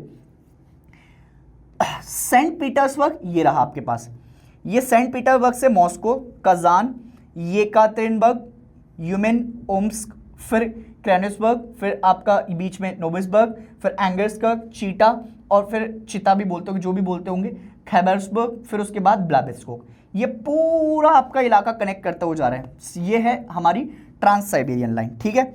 और इधर देखोगे तो ये कैस्पियन सी वाला आपका जो है रीजन इधर से आपका मिलता हुआ जा रहा है, ये कनेक्ट कर ले रहा है बीच में। अब आते हैं ट्रांस कॉन्टिनेंटल रेलवे पर। ट्रांस कॉन्टिनेंटल फिर से आपका डबल ट्रैक्ड है, डबल ट्रैक की तरफ तुम चलोगे तो double tracked and electrified trans continental railway in the world. It has helped in opening, मतलब अपॉर्चुनिटी एशियन रीजन से आपका वेस्ट यूरोपियन तक, और फिर वो कहां से कनेक्ट करता हुआ जा रहा है? चिता इन इंपॉर्टेंट एग्रो सेंटर, इरुसक है ना, फर सेंटर के लिए, ये सारी चीजें। अच्छा, अब इसके बीच में दो चीजें आपका इंपॉर्टेंट है। सबसे पहले तो यहां पर क्या मिलेंगे, कौन से माउंटेन्स मिल रहे हैं? तो माउंटेन के लिए आपको सबसे पहले मिलेंगे यहां पर यूराल माउंटेन्स। कौन से माउंटेन मिलेंगे? Ural mountains. दूसरा, ओब एंड येंसी, दो नदियां हैं, तो अब रिवर कौन कौन सी दो मिलेंगी? तो रिवर को याद रखना, एक तो ओब रिवर मिलेगी, ओब के साथ येनेसी रिवर मिलेगी। कौन सी रिवर मिलेगी? येनेसी, ठीक है। इन दोनों को आपका याद रखना है आपको। तो सबसे पहले माउंटेन्स कौन से हो गए? यूराल्स। नदियां कौन सी हो गई? दो, ओब और येनेसी। उसके बाद एग्रो सेंटर कौन सा है? इरकुत्स्क। तो एग्रीकल्चर के लिए आपका एक फेमस सेंटर हमारे पास आ गया, एग्रो सेंटर, किसका नाम है उसका? इरकुत्स्क। इरकुत्स्क, इसको भी याद रखना। और फर के लिए आपका कौन सा सेंटर इंपॉर्टेंट है? तो उसके लिए आप याद रखेंगे, ये आगे आपका बढ़ते हो जाएंगे, ये सारी चीजें आपको यहां पर देखने को मिल जाएंगी। सॉरी, एग्रो के लिए चिता याद रखना, सॉरी, एग्रो के लिए आप क्या याद रखेंगे? चिता सेंटर याद रखेंगे, और फर के लिए क्या याद रखेंगे? इरकुत्स्क, ठीक है। इन दोनों को आपका याद रखिएगा ऐसे कर they are connecting links to the south, namely Odessa. Odessa basically Ukraine में मिल जाएगा, बाकू कैस्पियन कोस्ट पे मिलता है, तास्केंट उज्बेकिस्तान में मिल जाएगा, उलन बतूर मंगोलिया में मिलता है, एंड शियांग, मुकेदन और बीजिंग इन चाइना। ये पूरा पार्ट आपका कनेक्ट होता हो जाता है। बट उससे ज्यादा जब आप आंसर राइटिंग करें ट्रांस कॉन्टिनेंटल रेलवे की, तो इनको मार्क करके और ऐसे अंडरलाइन करना ताकि उसको समझ में आ जाए कि आपने सिर्फ पढ़ा नहीं है, आपको अच्छे से याद भी है चीजें। तो नदियां ऐसे करके लिखना, माउंटेन ऐसे करके लिखना, और फिर एग्रो और फर्क को आपका जो है मार्क कर देना। आई एम टेलिंग यू, तुम्हें पूरे नंबर आपका मिलेंगे। फिर आते हैं अपन ट्रांस कैनेडियन रेलवे पर। ट्रांस कैनेडियन रेलवे 7050 किलोमीटर है ना, स्पेन्स फ्रॉम हेलिफैक्स से लेकर ईस्ट में है, और वैंकूवर को पैसिफिक कोस्ट से आपका कनेक्ट करने का काम करती है। बीच में कौन कौन से शहर मिल रहे हैं? मॉन्ट्रियल मिलेगा, ओटावा मिलेगा, विनीपेग मिलेगा। Historical significance, initially constructed in 1886। कब बनी है? तो 1886 में बनी है। क्यों बनाई गई? ब्रिटिश कोलंबिया को कनेक्ट करना है कैनेडियन फेडरेशन के साथ, बाद में इसकी इकोनॉमिक इंपॉर्टेंस बन गई। अब जैसे विनीपेग आया, विनीपेग को समझ के आपका जो है भाई साहब इंपॉर्टेंट इकोनॉमिकली मत समझ लेना कि ओ हो क्या सुंदर है विनिपेग, मैं जाऊंगा यहां पर। अबे विनिपेग जगह का नाम है, हाँ इकोनॉमिकल सिग्निफिकेंस क्या है विनिपेग, ठीक है। हाँ उसके बाद इकोनॉमिक सिग्निफिकेंस बड़ी, इंडस्ट्रियल एरिया पढ़ते हैं बीच में, एग्रीकल्चर सेंटर है, फॉरेस्ट रीजन है आपका, देख ही पा रहे हो आप। तो ये सारी चीजें आपका बीच में दिखती हुई जाती हैं। अब ध्यान से देखो तो ये सब कुछ तुम्हें दिखाई दे रहा है, यहां से शुरू हो रही है ये, ठीक है। Sydney, Halifax, Quebec, Montreal, Ottawa, Cadbury, Winnipeg, Regina, Calgary, Kamloops, ठीक है। तो ये सारे आपका इलाके कनेक्ट करते हुए जा रहे हैं। ऊपर हडसन बे है, नीचे आपको जो है बेसिकली इलाके दिखाई दे रहे हैं, ये वैनकूवर विक्टोरिया पहुंच गए, ये पूरी आपका जो है बेसिकली लाइन है, ठीक है। क्लियर है मेरी बात। उसके बाद अब आते हैं ट्रांस कॉन्टिनेंटल रेलवे पर। अच्छा क्या यहां तक की गाड़ी क्लियर है? अगर इतनी बात समझ में आ गई है तो एक बार कमेंट सेक्शन में रॉजर दैट लिख दो और इसको आराम से नोट कर कर आपका नोट्स बना लो। तो अब ट्रांस कॉन्टिनेंटल रेलवे की तरफ तुम चलो, ठीक है। अब सबसे पहले जब तुम ट्रांस कॉन्टिनेंटल रेलवे की तरफ चलते हो तो इसका इकोनॉमिक सिग्निफिकेंस बहुत ज्यादा है। इकोनॉमिक सिग्निफिकेंस समझते हैं आप, मतलब ये रेलवे लाइन कहीं ना कहीं इकोनॉमिकली उस जगह को बेनिफिट करने में आपका मदद कर रही है और उसकी इकोनॉमी को आपका बूस्ट करने में मदद कर रही है। अगर आप ध्यान से देखेंगे, अगर आप ध्यान से देखते हैं तो ध्यान से देखते हुए एक बात समझिएगा, because it is connect the Quebec Montreal industrial region. इसका मतलब यह है कि अगर आप कनाडा वाली साइड जा रहे हैं तो क्यूबेक मॉन्ट्रियल इंडस्ट्रियल रीजन, जो ये दोनों रीजन है, ये इंडस्ट्रियल रीजन के अंदर आते हैं। और किसी भी जगह की जो इंडस्ट्री होती है, किसी भी जगह की जो इंडस्ट्री होती है वो उसकी मैन्युफैक्चरिंग को बढ़ावा देती है। और मैं बार बार आपको एक ही बात बताता हुआ आ रहा हूं कि जहां पर भी मैन्युफैक्चरिंग आती है वो मैन्युफैक्चरिंग उस देश की रीढ़ की हड्डी होती है। तो इसका मतलब है कि अगर हम मैन्युफैक्चरिंग सेक्टर की बात करेंगे, मैन्युफैक्चरिंग सेक्टर में with the wheat belt of prairie region. अब देखो मैं तुम्हें अभी तक आपका क्या क्या बताकर आ रहा हूं, मैंने तुम्हें आपका अलग अलग पैम्पास अर्जेंटीना वाली साइड आपका दिखा दिए, इधर तुम देख रहे हो तो आपका प्रेरीज रीजन आ गया, यूराल माउंटेन्स की आपका बात हो चुकी है, एंडीज की बात हो चुकी है। तुम्हें इन सब रीजन को आपका याद रखना है। एक और चीज, अगर तुम प्रेरी रीजन में जाओगे तो प्रेरी रीजन में तुम्हें ज्यादातर आपका, जब तुम जैसे अभी ट्रेन दिखाई थी मैंने तुम्हें निकलते हुए, वो ट्रेन जो आपका जा रही थी ना, ये वाली ट्रेन जो है, यहां पर ये जो पेड़ तुम्हें दिखाई दे रहे हैं, ये वाले जो पेड़ हैं, ये कॉनिफेरस ट्रीज हैं। इस तरीके से आपका दिखाई देते हैं, जैसे वो नहीं होते, जैसे ऐसे कर कर आपका जो है बेसिकली क्रिसमस ट्री भी तुमने देखा होगा, क्रिसमस ट्री जो आपका तुम्हारा आता है तो उसको हम ऐसे कहते हैं कि वो ऐसा कॉनिफेरस टाइप का होता है। तो ये जो है ये बेसिकली आपका कॉनिफेरस को सपोर्ट करते हुए चलते हैं। यहां पर बहुत सारे कॉनिफेरस फॉरेस्ट रीजन आपको दिखाई देंगे इन दी नॉर्थ और नॉर्दर्न रीजन में। आपको ये समझ में आएगा, thus each of this region became a complementary to the each other. क्योंकि अगर मान लो आपको इकोनॉमिकल अच्छा रखना है तो एग्रीकल्चर के साथ साथ आपका जो है इकोनॉमी भी अच्छी होनी चाहिए, मैन्युफैक्चरिंग के साथ साथ आपका एग्रीकल्चर को भी बूस्ट मिलना चाहिए। तो दोनों एक दूसरे को क्या कर रहे हैं, दोनों एक दूसरे को सपोर्ट कर रहे हैं। A loop line from Winnipeg to the Thunder way. अब थंडर वे के पास आपका एक लेक पड़ती है जहां पर हम कहते हैं जिसको लेक सुपीरियर। लेक सुपीरियर की लोकेशन तुमसे पेपर में आपका पूछी जा सकती है, जो कि तुम्हारे स्कूल वाले टीचर्स हमेशा करते भी हैं। It connects this rail line with the one of important waterways of the world। तो इस लाइन को अगर आप देखेंगे तो दुनिया के अच्छे जो वाटरवेज हैं आपका बेसिकली वो दिखेंगे और one of the important waterway इसी लाइन पर आपको दिख जाएगा। This line is the economical artery of the Canada. तो अगर तुमसे कभी कोई पूछे एक एमसीक्यू के तौर पर कि हम इकोनॉमिक आर्टरी ऑफ कनाडा को कौन सी लाइन के तौर पर जानते हैं, तो अगर वो आपसे बात करें तो आप बता देंगे ट्रांस कॉन्टिनेंटल रेलवे की बात हो रही है और क्यूबेक मॉन्ट्रियल इंडस्ट्रियल रीजन की आपका बात यहां पर देखने को मिल रही है, जहां से हमें व्हीट और मीट दोनों को आपका इंपोर्ट एक्सपोर्ट करने को देखने को मिल जाता है। ठीक है, उसके अलावा अब अगर हम आगे बढ़ेंगे तो मैं बात करने जा रहा हूं यूनियन एंड पैसिफिक रेलवे की। ठीक है, अब यूनियन एंड पैसिफिक रेलवे पर जब आप जाते हैं तो ये कनेक्ट करता है आपको New York on the Atlantic coast and to the San Francisco on the Pacific coast. मैं फिर से वही वाली बात पर आ गया हूं कि अगर तुम नॉर्थ अमेरिका का मैप देखोगे तो नॉर्थ अमेरिका के मैप पर अगर तुम वेस्टर्न पार्ट पर आते हो तो वेस्टर्न पार्ट पर क्या देखने को मिलेगा तुम्हें, पैसिफिक ओशन, और अगर ईस्टर्न पार्ट पे आते हो तो अटलांटिक ओशन। तो अगर तुम जाओगे न्यूयॉर्क वाली साइड तो न्यूयॉर्क किधर पड़ रहा है, अटलांटिक ओशन वाली साइड, और पैसिफिक ओशन की तरफ क्या पड़ रहा है, सैन फ्रांसिस्को। इन दोनों को कनेक्ट कर कर आपका जो है बेसिकली ये रूट कनेक्टेड हो रहा है हमारा। This railway passes through major cities including Cleveland, Chicago and Omaha. Cargo में क्या क्या जाता है, यहां पर हम क्या क्या एक्सपोर्ट करते हैं, तो वैल्यूएबल एक्सपोर्ट जा रहा है इस रूट पर।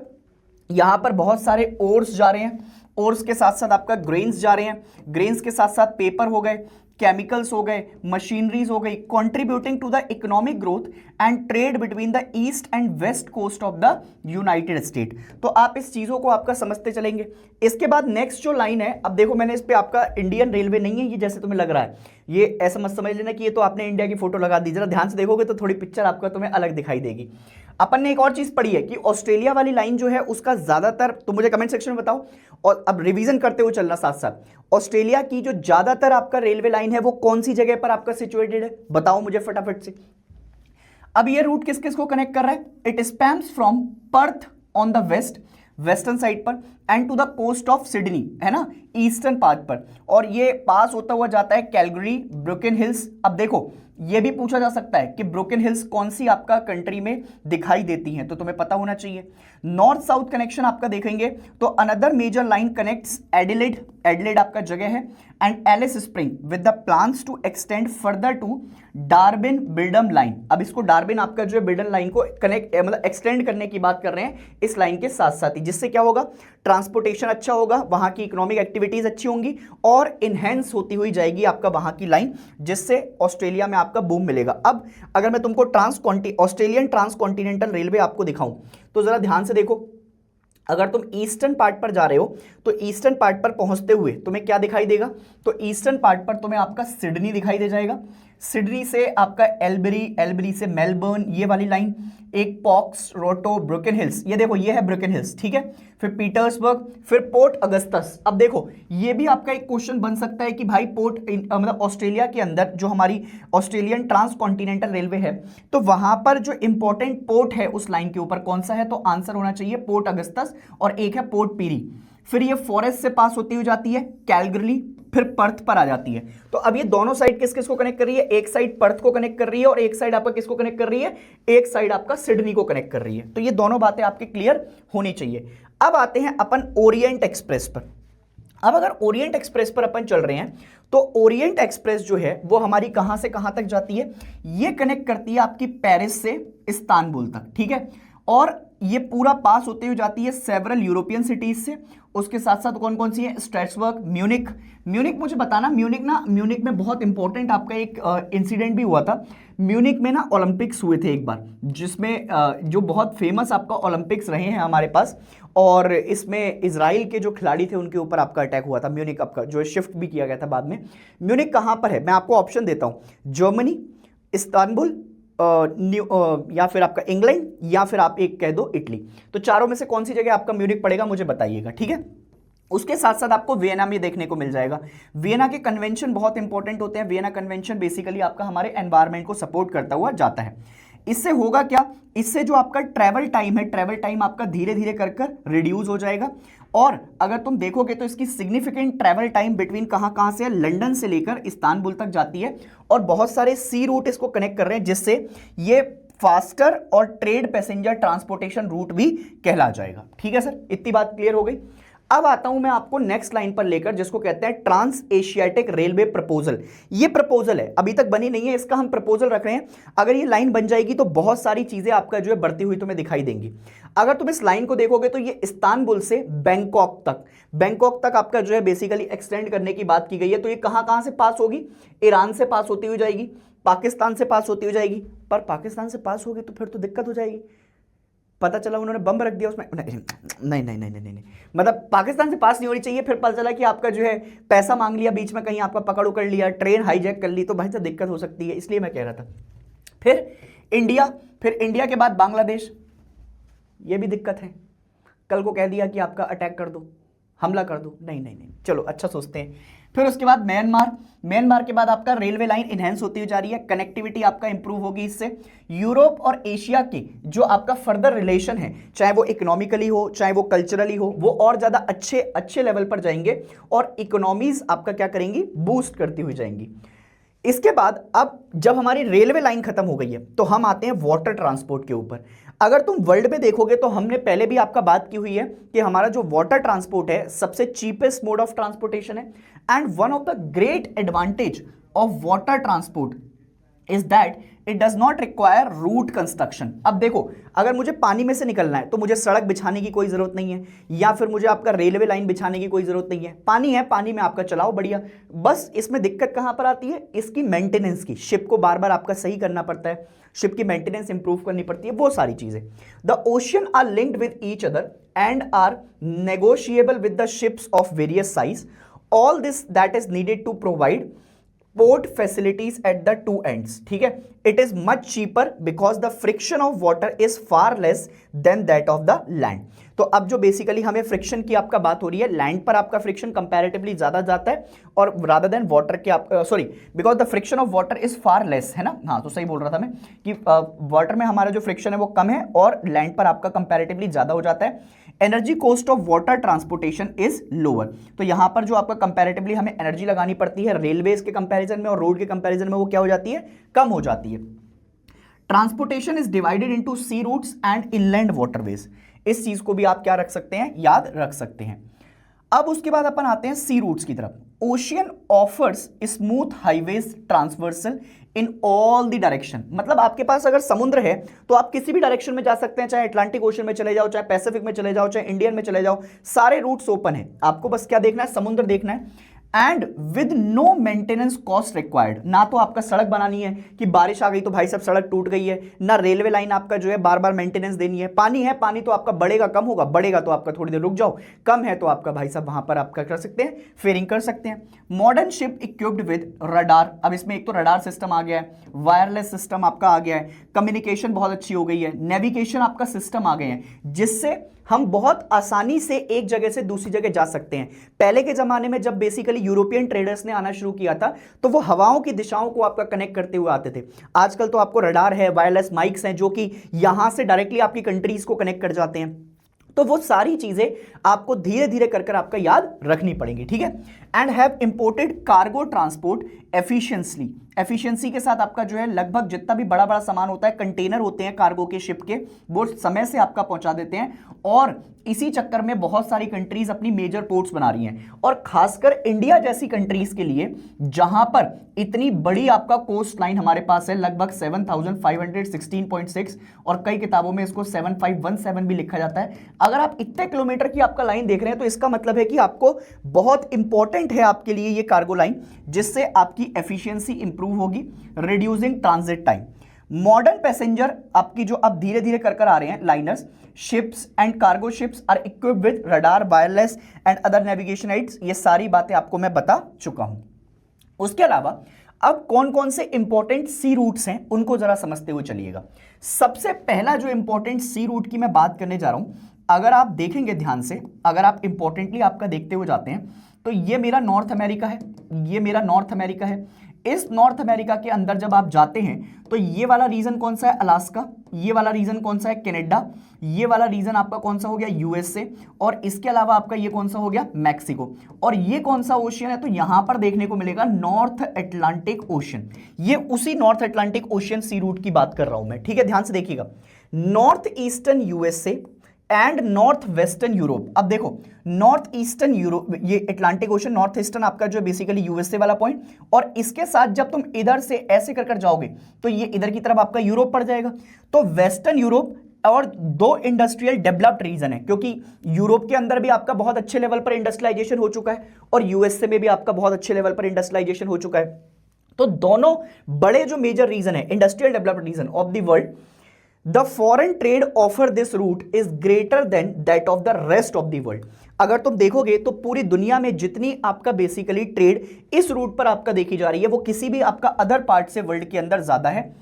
1/4 of the world's foreign trade move on this route. It is therefore the busiest in the world। इस पॉइंट को याद रख लीजिएगा एमसीक्यू के तौर पर। जहां पर भी आपकी मतलब अगर कॉपी में पढ़ रहे हो तो कॉपी में इस पॉइंट को मार्क कर लेना, अगर बुक पर पढ़ रहे हो तो वहां पर स्टिकी नोट लगा लेना, या फिर बुक के ऊपर वाले क्वेश्चन में बड़ा बड़ा आपका लिख लेना कि अगर वो तुमसे पूछे कि busiest route in the world कौन सा है तो आपको पता होना चाहिए North Atlantic sea route is the busiest in the world. एक नंबर का एमसीक्यू आपको यहां से दिखाई दे सकता है।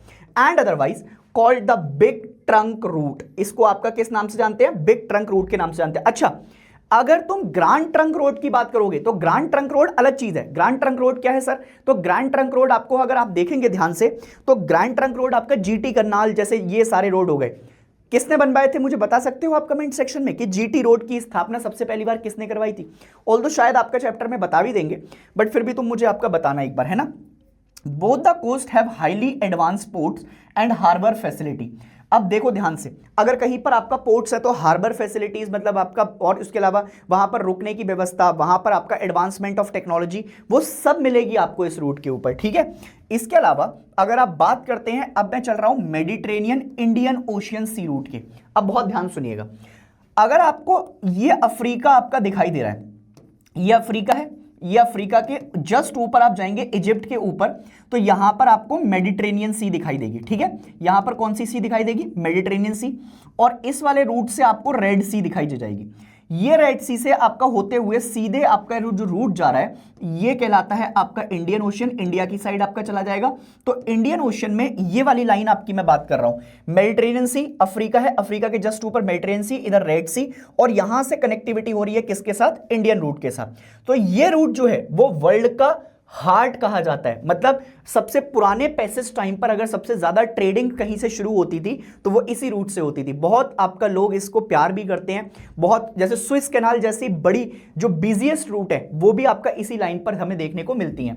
So this route is the heart of the old world and serves more countries and people than any other route. सबसे ज्यादा अगर लोग आपका कहीं पर आपका होते हुए जाते हैं तो इसी लाइन से होते हुए जाते हैं, और मतलब इसको बहुत इंपॉर्टेंट लोग समझते हैं किसी भी ट्रेड पर्पस के लिए, चाहे लोगों को पैसेंजर करने के लिए या फिर फ्रीट्स को पहुंचाने के लिए, कार्गो को पहुंचाने के लिए इस रूट का इस्तेमाल किया जाता है। अब तुम देखोगे तो इस पर बहुत इंपॉर्टेंट पोर्ट है, जैसे सबसे पहला पोर्ट है पोर्ट सैद, दूसरा पोर्ट है पोर्ट एडन, मुंबई पोर्ट आपको पता ही है, कोलंबो पोर्ट श्रीलंका में मिल जाएगा, सिंगापुर पोर्ट का नाम ऑलरेडी दे रखा है, ठीक है। अब सवाल ये उठा पोर्ट सैद और पोर्ट एडन, तो सर क्या आप हमें पोर्ट सैद और पोर्ट एडन के बारे में आपको दिखा सकते हैं? गांधी जी आ गए भाई साहब, देख रहे हो तुम सीधे, गांधी जयंती भी आपका भाई साहब इधर इधर ये आसपास, ठीक है। अब देखो जरा ध्यान से, अगर मैं तुम्हें कुछ दिखाऊं, ठीक है, अगर मैं तुम्हें आपका कुछ दिखा दूं तो तुम ध्यान से देखोगे, तो तुम्हें एक बात आपका समझ में आ जाएगी। क्या समझ में आ जाएगा सर? देखो जरा, पोर्ट सैद की लोकेशन आपका मैं तुम्हें दिखाता हुआ चलता हूं, जरा ध्यान से देखो। इस पोर्ट को आपका देखोगे ना आप, तो मैं यहां से आपको दिखा रहा हूं लाइव, बिल्कुल अपन देखते हैं, अपन क्यों आपका जो है ऐसा करेंगे कि कहीं आपका फंस जाए, ठीक है। लाइव देखो तुम तो, ठीक है। अब जरा ध्यान से देखो, ठीक है, और अगर आगे चलोगे तो जरा ध्यान से और आगे बढ़ो, ठीक है। अब जरा ध्यान से देखो, ये है हमारे पास इजिप्ट, इजिप्ट का सबसे मोस्ट इंपॉर्टेंट जो पोर्ट है उसको कहते हैं पोर्ट सैद, ठीक है। और अगर तुम देखोगे ये रेड सी है, ये मेडिटेरेनियन सी है, इसी मेडिटेरेनियन सी से होते हुए यहां से आपका रेड सी, और मैं गल्फ ऑफ एडन की तरफ से होते हुए अरेबियन सी की तरफ जा रहा है, और यहां से ये मुंबई पोर्ट आ गया। मुंबई पोर्ट के साथ साथ आपका जो है इधर श्रीलंका जाओगे तो इधर कोलंबो पोर्ट आ जाएगा यहाँ पर। तो ये पूरी लोकेशन आपके लिए बड़ी ही ज्यादा इंपॉर्टेंट है, और इसको आप क्या कर सकते हैं, इसको आप आराम से याद भी रख सकते हैं। इसके साथ साथ एडन पोर्ट भी देखते हुए चलो, एडन पोर्ट कहां पर है? तो एडन पोर्ट पे जैसे ही आप जाएंगे तो एडन पोर्ट की लोकेशन भी आपको देख लेनी है, थोड़ी सी है ना, इंपॉर्टेंट है, और जरा देखते हुए चलो, ठीक है। देखो जरा ध्यान से, पोर्ट एडन, ठीक है, यहां पर आप पहुंचेंगे, आप जैसे ही आपका यहां पर पहुंचते हैं, ये अब छोटे छोटे आपका इसको करके मैं तुम्हें दिखाऊं, तो छोड़ो इस पे, तुम तो इमेजेस पे आ जाओ सीधे, ठीक है। यहां पर आ जाओ, ये गल्फ ऑफ एडन अभी दिखाया था मैंने तुम्हें। गल्फ ऑफ एडन बेसिकली आपका सोमाली आइलैंड, इथोपिया, और रेड सी के साथ जैसे जाओगे तो यहां पर एडन के साथ जैसे ये जाएगा तो यहां पर तुम्हें एडन आपका जो है पोर्ट देखने को मिल जाएगा, ठीक है। बड़ा करके भी अगर दिखाना है तो देख ही लो, चलो, ठीक है। ध्यान से देखो, ये जो आपका बेसिकली पोर्ट है जिबूती, एरिट्रिया, ये रेड सी से निकलते हुए यहां पर आपको पड़ता है पोर्ट एडन। तो मेरा कहने का मतलब यह है कि आपको लोकेशंस बड़ी इंपॉर्टेंट आपका पता होनी चाहिए। अगर आपके पास लोकेशंस नहीं है तो फिर आप पेपर में कहीं ना कहीं फंस सकते हो। इसलिए अब देखो, पोर्ट सैद तुम्हें पता लग गया कहां पर है, पोर्ट एडन पता लग गया तुम्हें, पता कहां पर है, मुंबई, कोलंबो, सिंगापुर, ये सब पता लग गया। Important ports on this route, the construction of Suez canal. अब देखो, स्विस कैनाल भी आपका बिल्कुल एकदम यहीं पर तुम्हें देखने को मिल जाएगी, ठीक है। Has greatly reduced the distance and time as compared to the earlier route through the Cape of Good Hope। अब सवाल ये उठता है कि sir Cape of Good Hope कहां पर है? अब सवाल ये उठ सकता है कि केप ऑफ गुड होप कहां पर है। तो भैया अगर तुम बेसिकली अफ्रीका को देखोगे, अफ्रीका को मैं तुम्हें कहीं से आपका दिखाऊं पूरा, जैसे तुम तो ये मान लो कि ये अफ्रीका है मेरा, ये अफ्रीका है मेरा, अगर ये अफ्रीका ऐसा कर पूरा आपका क्लोज हो गया, यहां पर आपका साउथ अफ्रीका है, तो यहां से जो नीचे से आपका रास्ता जाता है इसको कहते हैं केप ऑफ गुड होप। पहली बार जब वास्को डी गामा आपका इसी रूट से आए थे, कहां पर, कोचीन पोर्ट पर जब आए थे, तो इसी केप ऑफ गुड होप से होते हुए गए थे। एंड इसने क्या कर दिया, इसने धीरे धीरे कर अगर इस वाली रूट को देखोगे, स्विस कैनाल वाले रूट को, तो इतना लंबा पहले यूरोपियंस को होकर आना पड़ता था, वो रूट को आपका रिड्यूस कर उसकी इंपॉर्टेंस बढ़ा दी है। इसीलिए स्विस कैनाल की जो इंपॉर्टेंस है वो बहुत ज्यादा इंपॉर्टेंट होती हुई चली गई है। उसके बाद आते हैं Cape of Good Hope sea route. अब ये Cape of Good Hope sea route यहीं से निकलता हो जाएगा। Highly industrialised western European region, अगर तुम देखोगे तो ज्यादातर आपका जो है बेसिकली वेस्टर्न यूरोपियन रीजन में यहीं से आपका चीजें मिलेंगी। West Africa, South Africa, South East Asia and commercial agriculture, livestock, economies of Australia and New Zealand, ये सब कनेक्टेड हैं इसी रूट पर। The volume of trade and traffic between both East and West Africa is on increase due to development of rich natural resources। अगर आप जाएंगे तो आपको इस पूरे रूट पर आपका rich natural resources देखने को मिलेंगे। उन resources को कवर कर आप आराम से देखेंगे क्या क्या मिल सकता है। गोल्ड मिल सकता है, डायमंड मिल सकता है, कॉपर मिल सकता है, tin, groundnut, palm oil, coffee, fruits, ये सारे इसी रूट को आपका बढ़ावा देते हुए समझेंगे। ठीक है, उसके बाद आते हैं नॉर्थ पैसिफिक सी रूट की तरफ। अब नॉर्थ पैसिफिक सी रूट की तरफ जब आप बढ़ेंगे तो यहां से जो ट्रेड आपकी बढ़ी, trade across the vast north Pacific ocean. अब देखो, अब सवाल ये उठा कि अगर मैं नॉर्थ अमेरिका दोबारा से ड्रॉ कर दूं, इधर की तरफ अटलांटिक ओशन था, तो ये वाली साइड कौन सी है, ये साइड आपको देखने को मिलती है नॉर्थ पैसिफिक ओशन की। Moves by several routes which converge at the Honolulu. अब होनोलुलु ना आइलैंड भी पड़ता है, होनोलुलु जगह है। अब तो मुझे कमेंट सेक्शन में बताना कि Honolulu island north Pacific ocean कहां आसपास क्या है उसकी लोकेशन, ये बता देना। It is the direct route of the great circle which links Vancouver and Yokohama. Yokohama कहां पर पड़ेगा, जापान वाली side. And reduces the travelling distance 248 kilometre by the half. अब इसका 2480 का अगर आप हाफ कर देते हैं, अगर 2480 का आप हाफ कर देते हैं, हमारा बच्चा तो भाई साहब ऐसे करता है 2 2 4 3 3 6 4 4 8, यही आता है हमारे बच्चे को। हमारे बच्चा मैथ देखते ही आपका जो है 2 से 3 4 बस 5 6 7 8 तक भी पहुंचेगा, 10 तक पहुंचेगा, 11 के बाद तो बेहोशी, और लिख दिया कहीं 89। अरे मोरी मैया, सर दर्द हो गया। ठीक है, तो अगर इसको हाफ करेंगे तो 2 एकम 2, 2 दूनी 4, 2 चौक 8 और 0, मतलब इतने से आपका जो है बेसिकली किलोमीटर आपको ट्रेवल करना पड़ेगा। कहां से, 2480 से। ठीक है, and these are Vancouver, Seattle and Portland, San Francisco and Los Angeles, and the American side are Yokohama, Kobe, Shanghai, Hong Kong, Manila and Singapore. ये सब एशियन वाली साइड है, और ये ऊपर वाली साइड जो है सिएटल, पोर्टलैंड वगैरह, ये सब आपका यूएसए वाली साइड आपको दिखाई दे जाएंगे। उसके बाद मैं बढ़ रहा हूं साउथ पैसिफिक सी रूट की तरफ। ठीक है, ये रूट किस किस को कनेक्ट कर रहा है, ये रूट कनेक्ट कर रहा है वेस्टर्न यूरोप को एंड नॉर्थ अमेरिका को। दोबारा बोल रहा हूं, वेस्टर्न यूरोप को और नॉर्थ अमेरिका को कनेक्ट कर रहा है किसके साथ, ऑस्ट्रेलिया के साथ कनेक्ट हो रहा है, न्यूजीलैंड के साथ कनेक्ट हो रहा है, और उसके साथ साथ scattered Pacific island by the Panama canal. अब देखो फिर से एक आपकी इंपॉर्टेंट कैनाल यहां से निकल कर आई है, तो तुम्हें इसे भी आपका देखते हुए चलना है। अब देखो पेपर में आपका तुमसे क्या पूछ सकता है, वो क्या पूछ सकता है, तो वो तुमसे लिख के दे दे कि मान लो पनामा कैनाल की लोकेशन आपको पता होनी चाहिए। ठीक है, तो भैया पनामा कैनाल किधर है, अब जरा ध्यान से देख लो इसको भी, मतलब बहुत इंपॉर्टेंटली आपका कुछ चीजें ऐसी हैं जिनसे अपन आपको कोई किसी भी तरीके का वो नहीं कर सकते। मतलब आप ये कह दो कि आपको कहीं भी इस मैप में तो अच्छे से नहीं समझ पाओगे तुम्हें चाहिए पूरा आपका जो है मैप, समझ रहे हो मेरी बात, यहां देखोगे तुम तो आएगा तुम्हें समझ में। ये देखो आप, तो अगर आप देखेंगे ये सैन फ्रांसिस्को, ये कौन सी साइड पर है सैन फ्रांसिस्को, तो ये पड़ता है आपका बेसिकली वेस्टर्न पार्ट पर, इधर की तरफ। ये यूनाइटेड स्टेट, नीचे मैक्सिको, ये इधर कैरिबियन आइलैंड, और इसके नीचे साउथ अमेरिका। ठीक है, अब ये बीच वाला इलाका सेंट्रल अमेरिका। तो इसके पॉइंट से यहां से निकलते हुए ये जो जा रही है, ये है आपकी पनामा कैनाल। ये कौन सी कैनाल है? पनामा कैनाल, और ये बहुत इंपॉर्टेंट लोकेशन है। अच्छा, इसके ऊपर कौन सा ओशन है? North Pacific. इसके नीचे कौन सा है? South Pacific. इधर कौन सा है? North Atlantic. इधर कौन सा है? South Atlantic. अब मेरे हिसाब से आपका लोकेशंस तुम्हें समझ में आने लगी होंगी। तो ये क्या कर रहा है? न्यूजीलैंड और उसके बाद scattered Pacific island, Panama canal basically इसी रूट से आपका कनेक्ट होते हुए जाते हैं। इसको ज्यादातर हम क्यों इस्तेमाल करते हैं? आप हांगकांग जाना है आपको, फिलीपींस जाना है आपको, इंडोनेशिया पहुंचने के लिए आप इस रूट का भी इस्तेमाल कर सकते हैं। और distance covered between Panama and Sydney is 12,000 kilometre.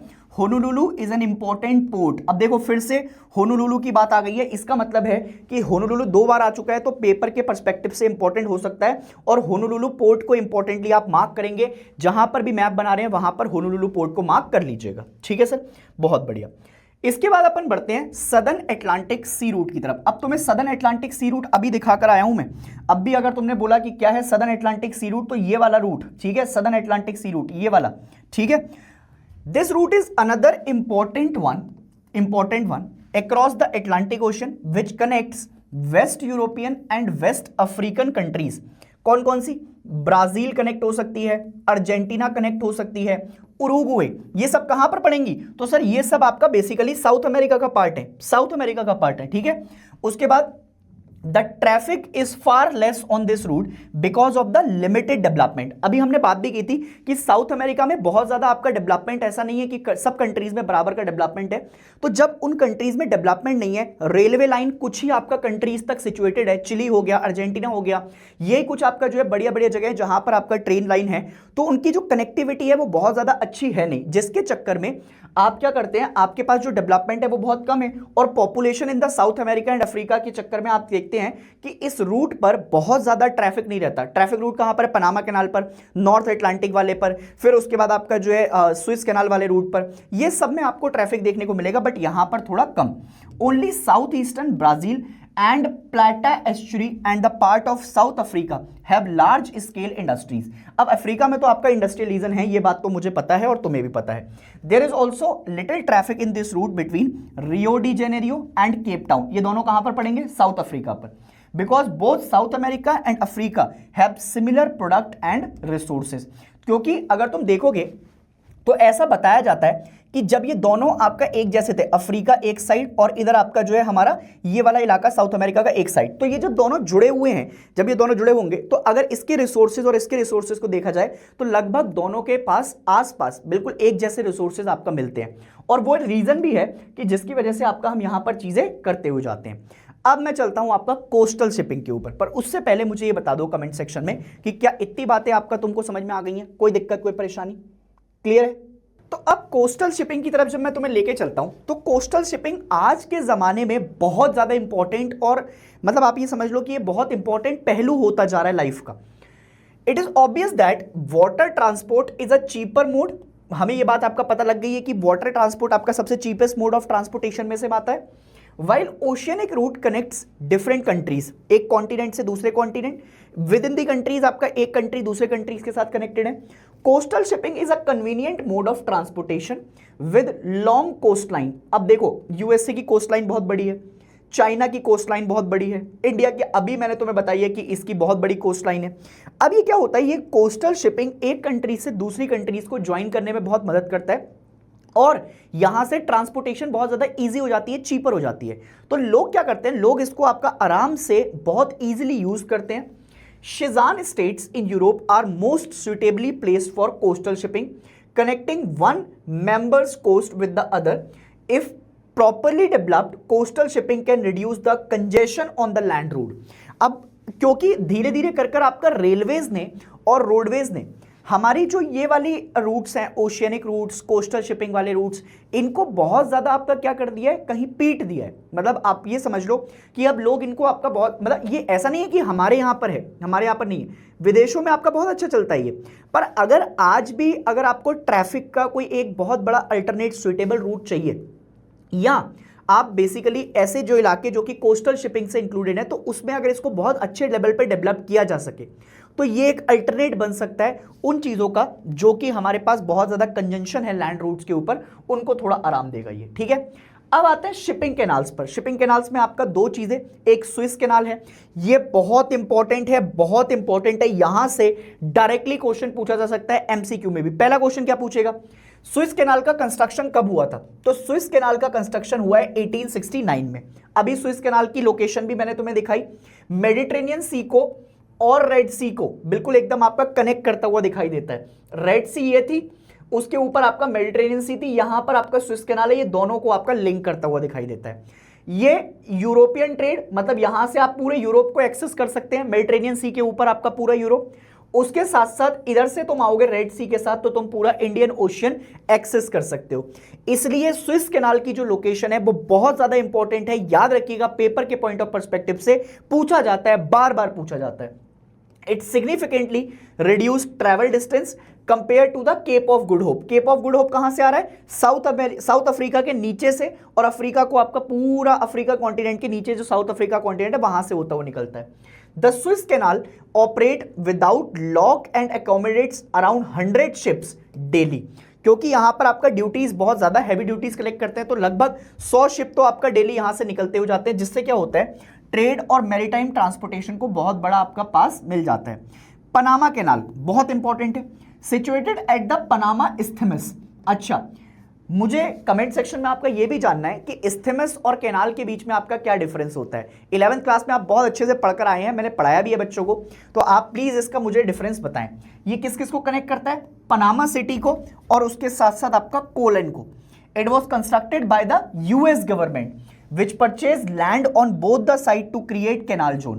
पहले आपका इस्तेमाल थी, बाद में आपका इन्होंने कैनाल को क्रिएट किया।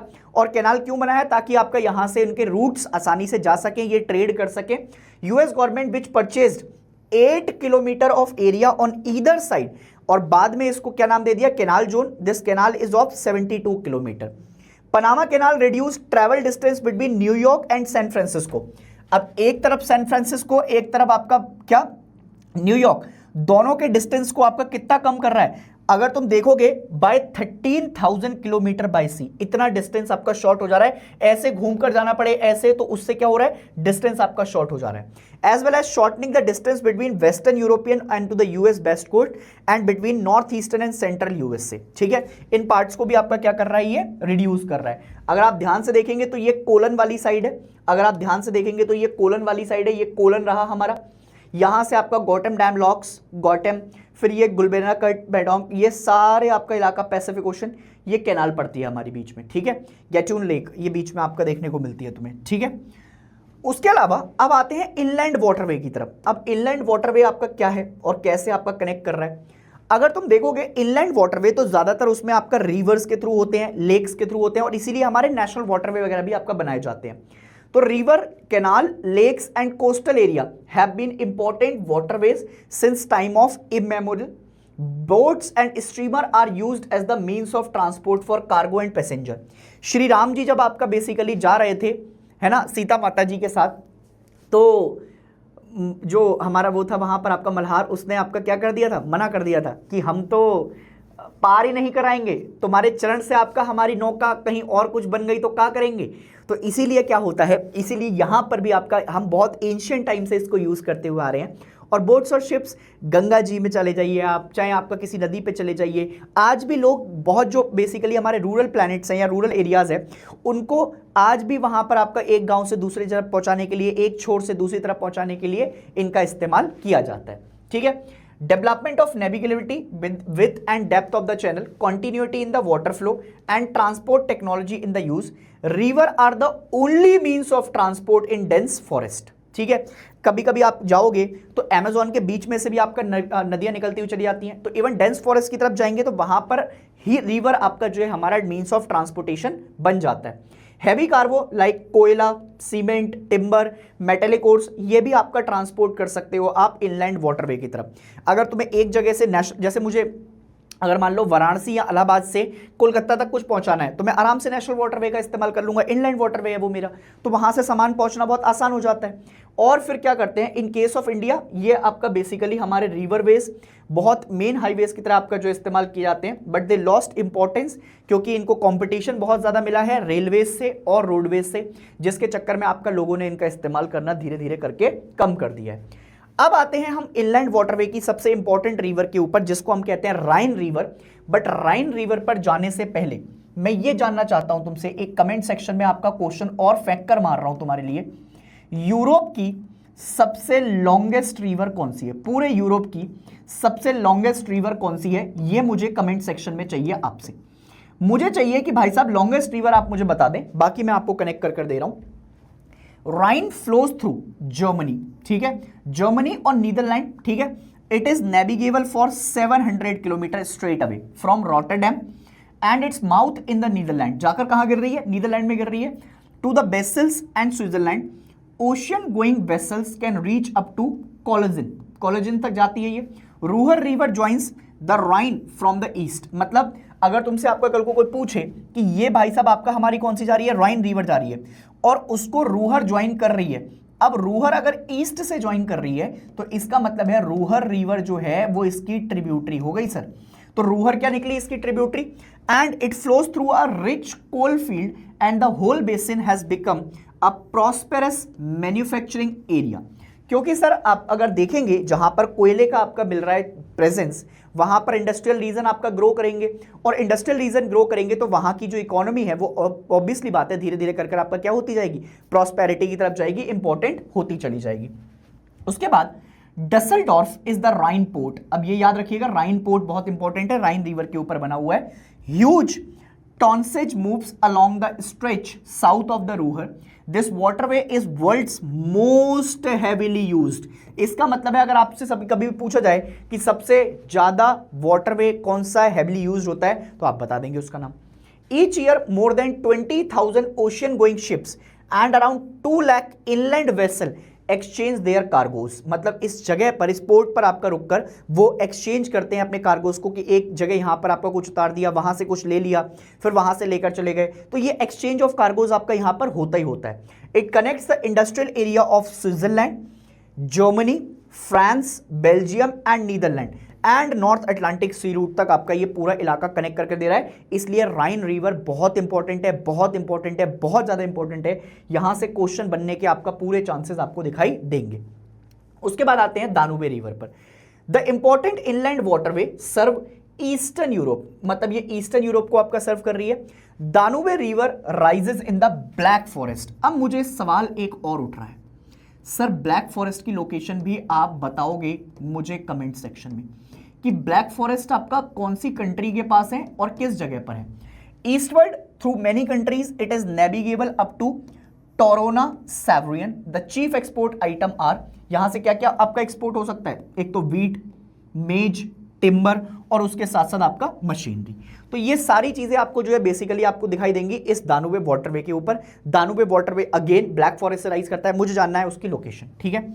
चलो नेक्स्ट आते हैं वोल्गा रिवर पर। Russia has a large number of developed waterway. इसका मतलब तो तुम्हें समझ में आ गया होगा कि रशिया से कनेक्शन है वोल्गा रिवर का। Out of which the Volga is the most important. तो अगर तुम आपका जाओगे तो ये वोल्गा रिवर के ऊपर बना हुआ है Volga waterway, navigable waterway of 11,200 kilometre and drains into the Caspian Sea. अब दो चीजें आ गई हैं यहां पर, अब दो चीजें आ गई हैं यहां पर। सर बच्चा आपसे सवाल पूछेगा कि सब कुछ आप हम ही बताएंगे तो आप क्या बताओगे? तो चलो पहले एक तो वोल्गा रिवर की लोकेशन दिखा देता हूं और एक कैस्पियन सी की लोकेशन दिखा देता हूं, ठीक है। वोल्गा वाटरवे मैप, ठीक है, ये दिखा देता हूं आपको ताकि आप थोड़ा सा आसानी से इसको कवर कर लो। यहां है, आए आए आए आए आए आए आए आए आए आए आए आए आए आए आए, दिखाई तो दे रहा है, ठीक है।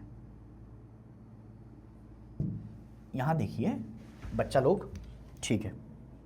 अब इसको देखिएगा आप, ठीक है। अगर आप अभी थोड़ी देर पहले मैं आपसे बात कर रहा था कि अगर आप जर्मनी वाले इलाके से आपका देखेंगे, ये पूरा क्यूजेक, स्लोवाकिया, हेनरी, रोमेनिया, और ये जाकर कहां गिर रहा है? ब्लैक सी में गिर रही है, ठीक है। और अगर आप बोल्गा को देख रहे हैं, बोल्गा रिवर को, तो ये रशिया से आपका यहां ब्लैक फॉरेस्ट से राइज करते हुए इधर आ रही है और ये इधर कैस्पियन सी में जाके गिर रही है। अब सवाल ये उठा कि कैस्पियन सी की लोकेशन कौन कौन सी कंट्रीज को कनेक्ट कर रही है। अगर देखोगे तो जॉर्जिया के साथ आपका कनेक्टेड है, अब देखो अजरबैजान के साथ आपका कनेक्टेड दिख रही है तुम्हें, तुर्कमेनिस्तान के साथ कनेक्टेड दिख रही है, उसके साथ साथ आपका जो है बेसिकली रशिया वाला साइड भी आपका कनेक्ट है। तो ये कैस्पियन सी की लोकेशन है बिल्कुल एकदम बीचों बीच में, ठीक है। तो कैस्पियन सी कहाँ है, अगर तुम देखोगे तो इधर की तरफ ये नीचे कैस्पियन सी है, और वोल्गा रिवर कहाँ से आ रही है, ये मॉस्को के आपका ऊपर की तरफ जाओगे तो यहाँ से आपका वोल्गा रिवर का ओरिजिन हो जा रहा है, ठीक है सर। तो सर ये बातें आपका हमको समझ में आ गई।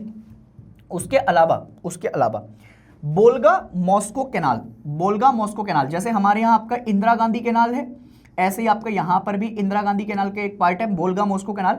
ये कनेक्ट करता है मॉस्को को रीजन, जो कि बोल्गा डॉन कैनाल को आपका जो है कनेक्ट करता है, वो दिखता है विद द ब्लैक सी। तो ब्लैक सी के साथ इसका कनेक्शन आप देख सकते हैं। नेक्स्ट आते हैं ग्रेट लेक्स पर। अब आपको कहां जाना पड़ेगा, सेंट लॉरेंस सीवे, ये पूरी एक लाइन है। Great Lakes and Saint Lawrence Seaway कहां पर मिलेगा, नॉर्थ अमेरिका में। लेक सुपीरियर अभी बताकर आया था मैं थोड़ी देर पहले कि लेक सुपीरियर की लोकेशन आपको देखनी है, इंपॉर्टेंट करके मार्क कर लेना। North America, Superior, Huron, Erie and Ontario are connected by Soo canal and Welland canal to form an inland waterway. अगर आप देखेंगे तो estuaries of Saint Lawrence river along with the Great Lakes form a unique commercial waterway in the northern part of North America। तो अब north America में आपका अगर आप देख रहे हैं तो ये सेंट लॉरेंस रिवर के साथ साथ जो ग्रेट लेक्स हैं हमारे पास, वहां पर एक यूनिक कमर्शियल वाटरवे बनता हुआ दिखाई देता है। The port on the route like Duluth, Buffalo are equipped with all the facility of ocean port as the large ocean going vessel are able to navigate. तो अब क्या होता है, जो आज के ज़माने में जितने भी मॉडर्न इक्विपमेंट तुम्हें चाहिए एक पोर्ट पर, जो आपको उसकी जगह पर बहुत इंपॉर्टेंट स्ट्रेटेजिक लोकेशन के तौर पर क्रिएट करते हैं, वो सारे आपको इस जगह पर मिल जाएंगे। और जब नाम में आपका अमेरिका आ गया तो इसका मतलब है कि जितने भी मॉडर्न इक्विपमेंट हैं वो सब आपका यहाँ पर देखने को मिलेंगे आपको। तो हमारे जो ये वाले पोर्ट्स हैं इस ग्रेट लेक्स की तरफ, ये बहुत ही मॉडर्न इंफ्रास्ट्रक्चर के साथ, मॉडर्न आपका जो चीज़ों के साथ कनेक्टेड देखने को मिल जाएंगे। Vessels are able to navigate up river deep inside the continent to Montreal, but here goods have to be transshipped to smaller vessel due to the presence of rapids. Canals have been constructed due to 3.5। अब rapids क्या होते हैं, पानी आता है और नीचे एकदम सडन से आपका जो है अंदर की तरफ चला जाता है। उन रैपिड की प्रेजेंस की वजह से हमने क्या किया, इसका कनेक्शन आपको देखने को मिल रहा है। Canals have been constructed up to 3.5 metre deep to avoid these. इन रैपिड्स को अवॉइड करने के लिए आपका इतना डीप तक कैनाल को बनाया गया है, ठीक है सर। उसके बाद आते हैं मिसिसिपी वाटरवे पर। अब मिसिसिपी, ओहियो, ये दोनों आपका यूएसए की साइड आपको देखने को मिलेंगे। Connects the interior part of USA, और यहां पर गल्फ ऑफ मैक्सिको के साथ कनेक्शन होता है। अब मैक्सिको के साथ आप जाएंगे, ऊपर कनाडा, यूएसए, मैक्सिको और नीचे Gulf of Mexico. Large steamers can go through this route up to Minneapolis. Minneapolis जगह है जो कि हमें दिखाई देती है। तो अब इनलैंड वाटरवे कनेक्ट हो गया, कोस्टल शिपिंग हो गई, शिपिंग कंप्लीट हो गई, रेलवेज कंप्लीट हो गया। अब जो हमारा जो नेक्स्ट मोड ऑफ ट्रांसपोर्टेशन है वो है हमारे पास एयर ट्रांसपोर्ट, ठीक है। अब एयर ट्रांसपोर्ट को सबसे फास्टेस्ट मींस ऑफ ट्रांसपोर्टेशन भी माना जाता है। बहुत सारे जो पेरिशेबल आइटम्स होते हैं उनको खराब होने से पहले अगर तुमको एक जगह से दूसरी जगह पहुंचाना है और बहुत जल्दी आपका स्थान पर पहुंचाना है तो आपको एयर ट्रांसपोर्ट का इस्तेमाल करना पड़ता है। इसमें दो चीज़ों का आपका इस्तेमाल रखना पड़ेगा। पहले तो फास्ट है, पर फास्ट के साथ साथ आपका क्या है, फास्ट के साथ साथ बहुत ज़्यादा कॉस्टली है। फास्ट तो है बट कॉस्टली है, ठीक है। उसके साथ साथ it is preferable by passenger for long distance. अब कहीं आपका जो है ट्रेन ही नहीं चलती, यहाँ से आपका जो है अमेरिका जाना ट्रेन नहीं पहुँच पा रही है, तो भाई साहब उसके लिए हमको आपका क्या करना पड़ेगा, ट्रांसपोर्टेशन आपका यूज़ करना पड़ेगा। Valuable cargo can move rapidly on a world wide scale. It is often that only means to reach inaccessible areas. जहां पर आपका कहीं पर ट्रेन नहीं पहुंच पा रही है, कहीं पर आपका पानी से कुछ नहीं पहुंच पा रहा है, वाटरवे कनेक्टेड नहीं है, तो वहां पर हम किसका इस्तेमाल करते हैं, इनका इस्तेमाल किया जाता है। Air transport has brought out a connectivity revolution in the world. Friction created by mountainous snowfield और inhospitable desert terrain have overcome. पहले आपका जो है बेसिकली हम पहाड़ों पर जाते थे, बर्फ से ढके हुए इलाके जहां पर डेजर्ट है वहां पर हम पहुंच ही नहीं पाते थे। तो अब इस एरोप्लेन ने हमारा क्या काम कर दिया है, काम आसान कर दिया है, और इसकी वजह से वो इलाके जो कि कभी आपका इनएक्सेसिबल थे उन इलाकों पर आज हमने एक्सेसिबल बना दिया है, ठीक है सर। अब आप देखेंगे तो एक एरोप्लेन है सेल्सबर्ग एयरपोर्ट। मुझे ये जानना है इस सेल्सबर्ग एयरपोर्ट की आप लोकेशन जाननी है मुझे।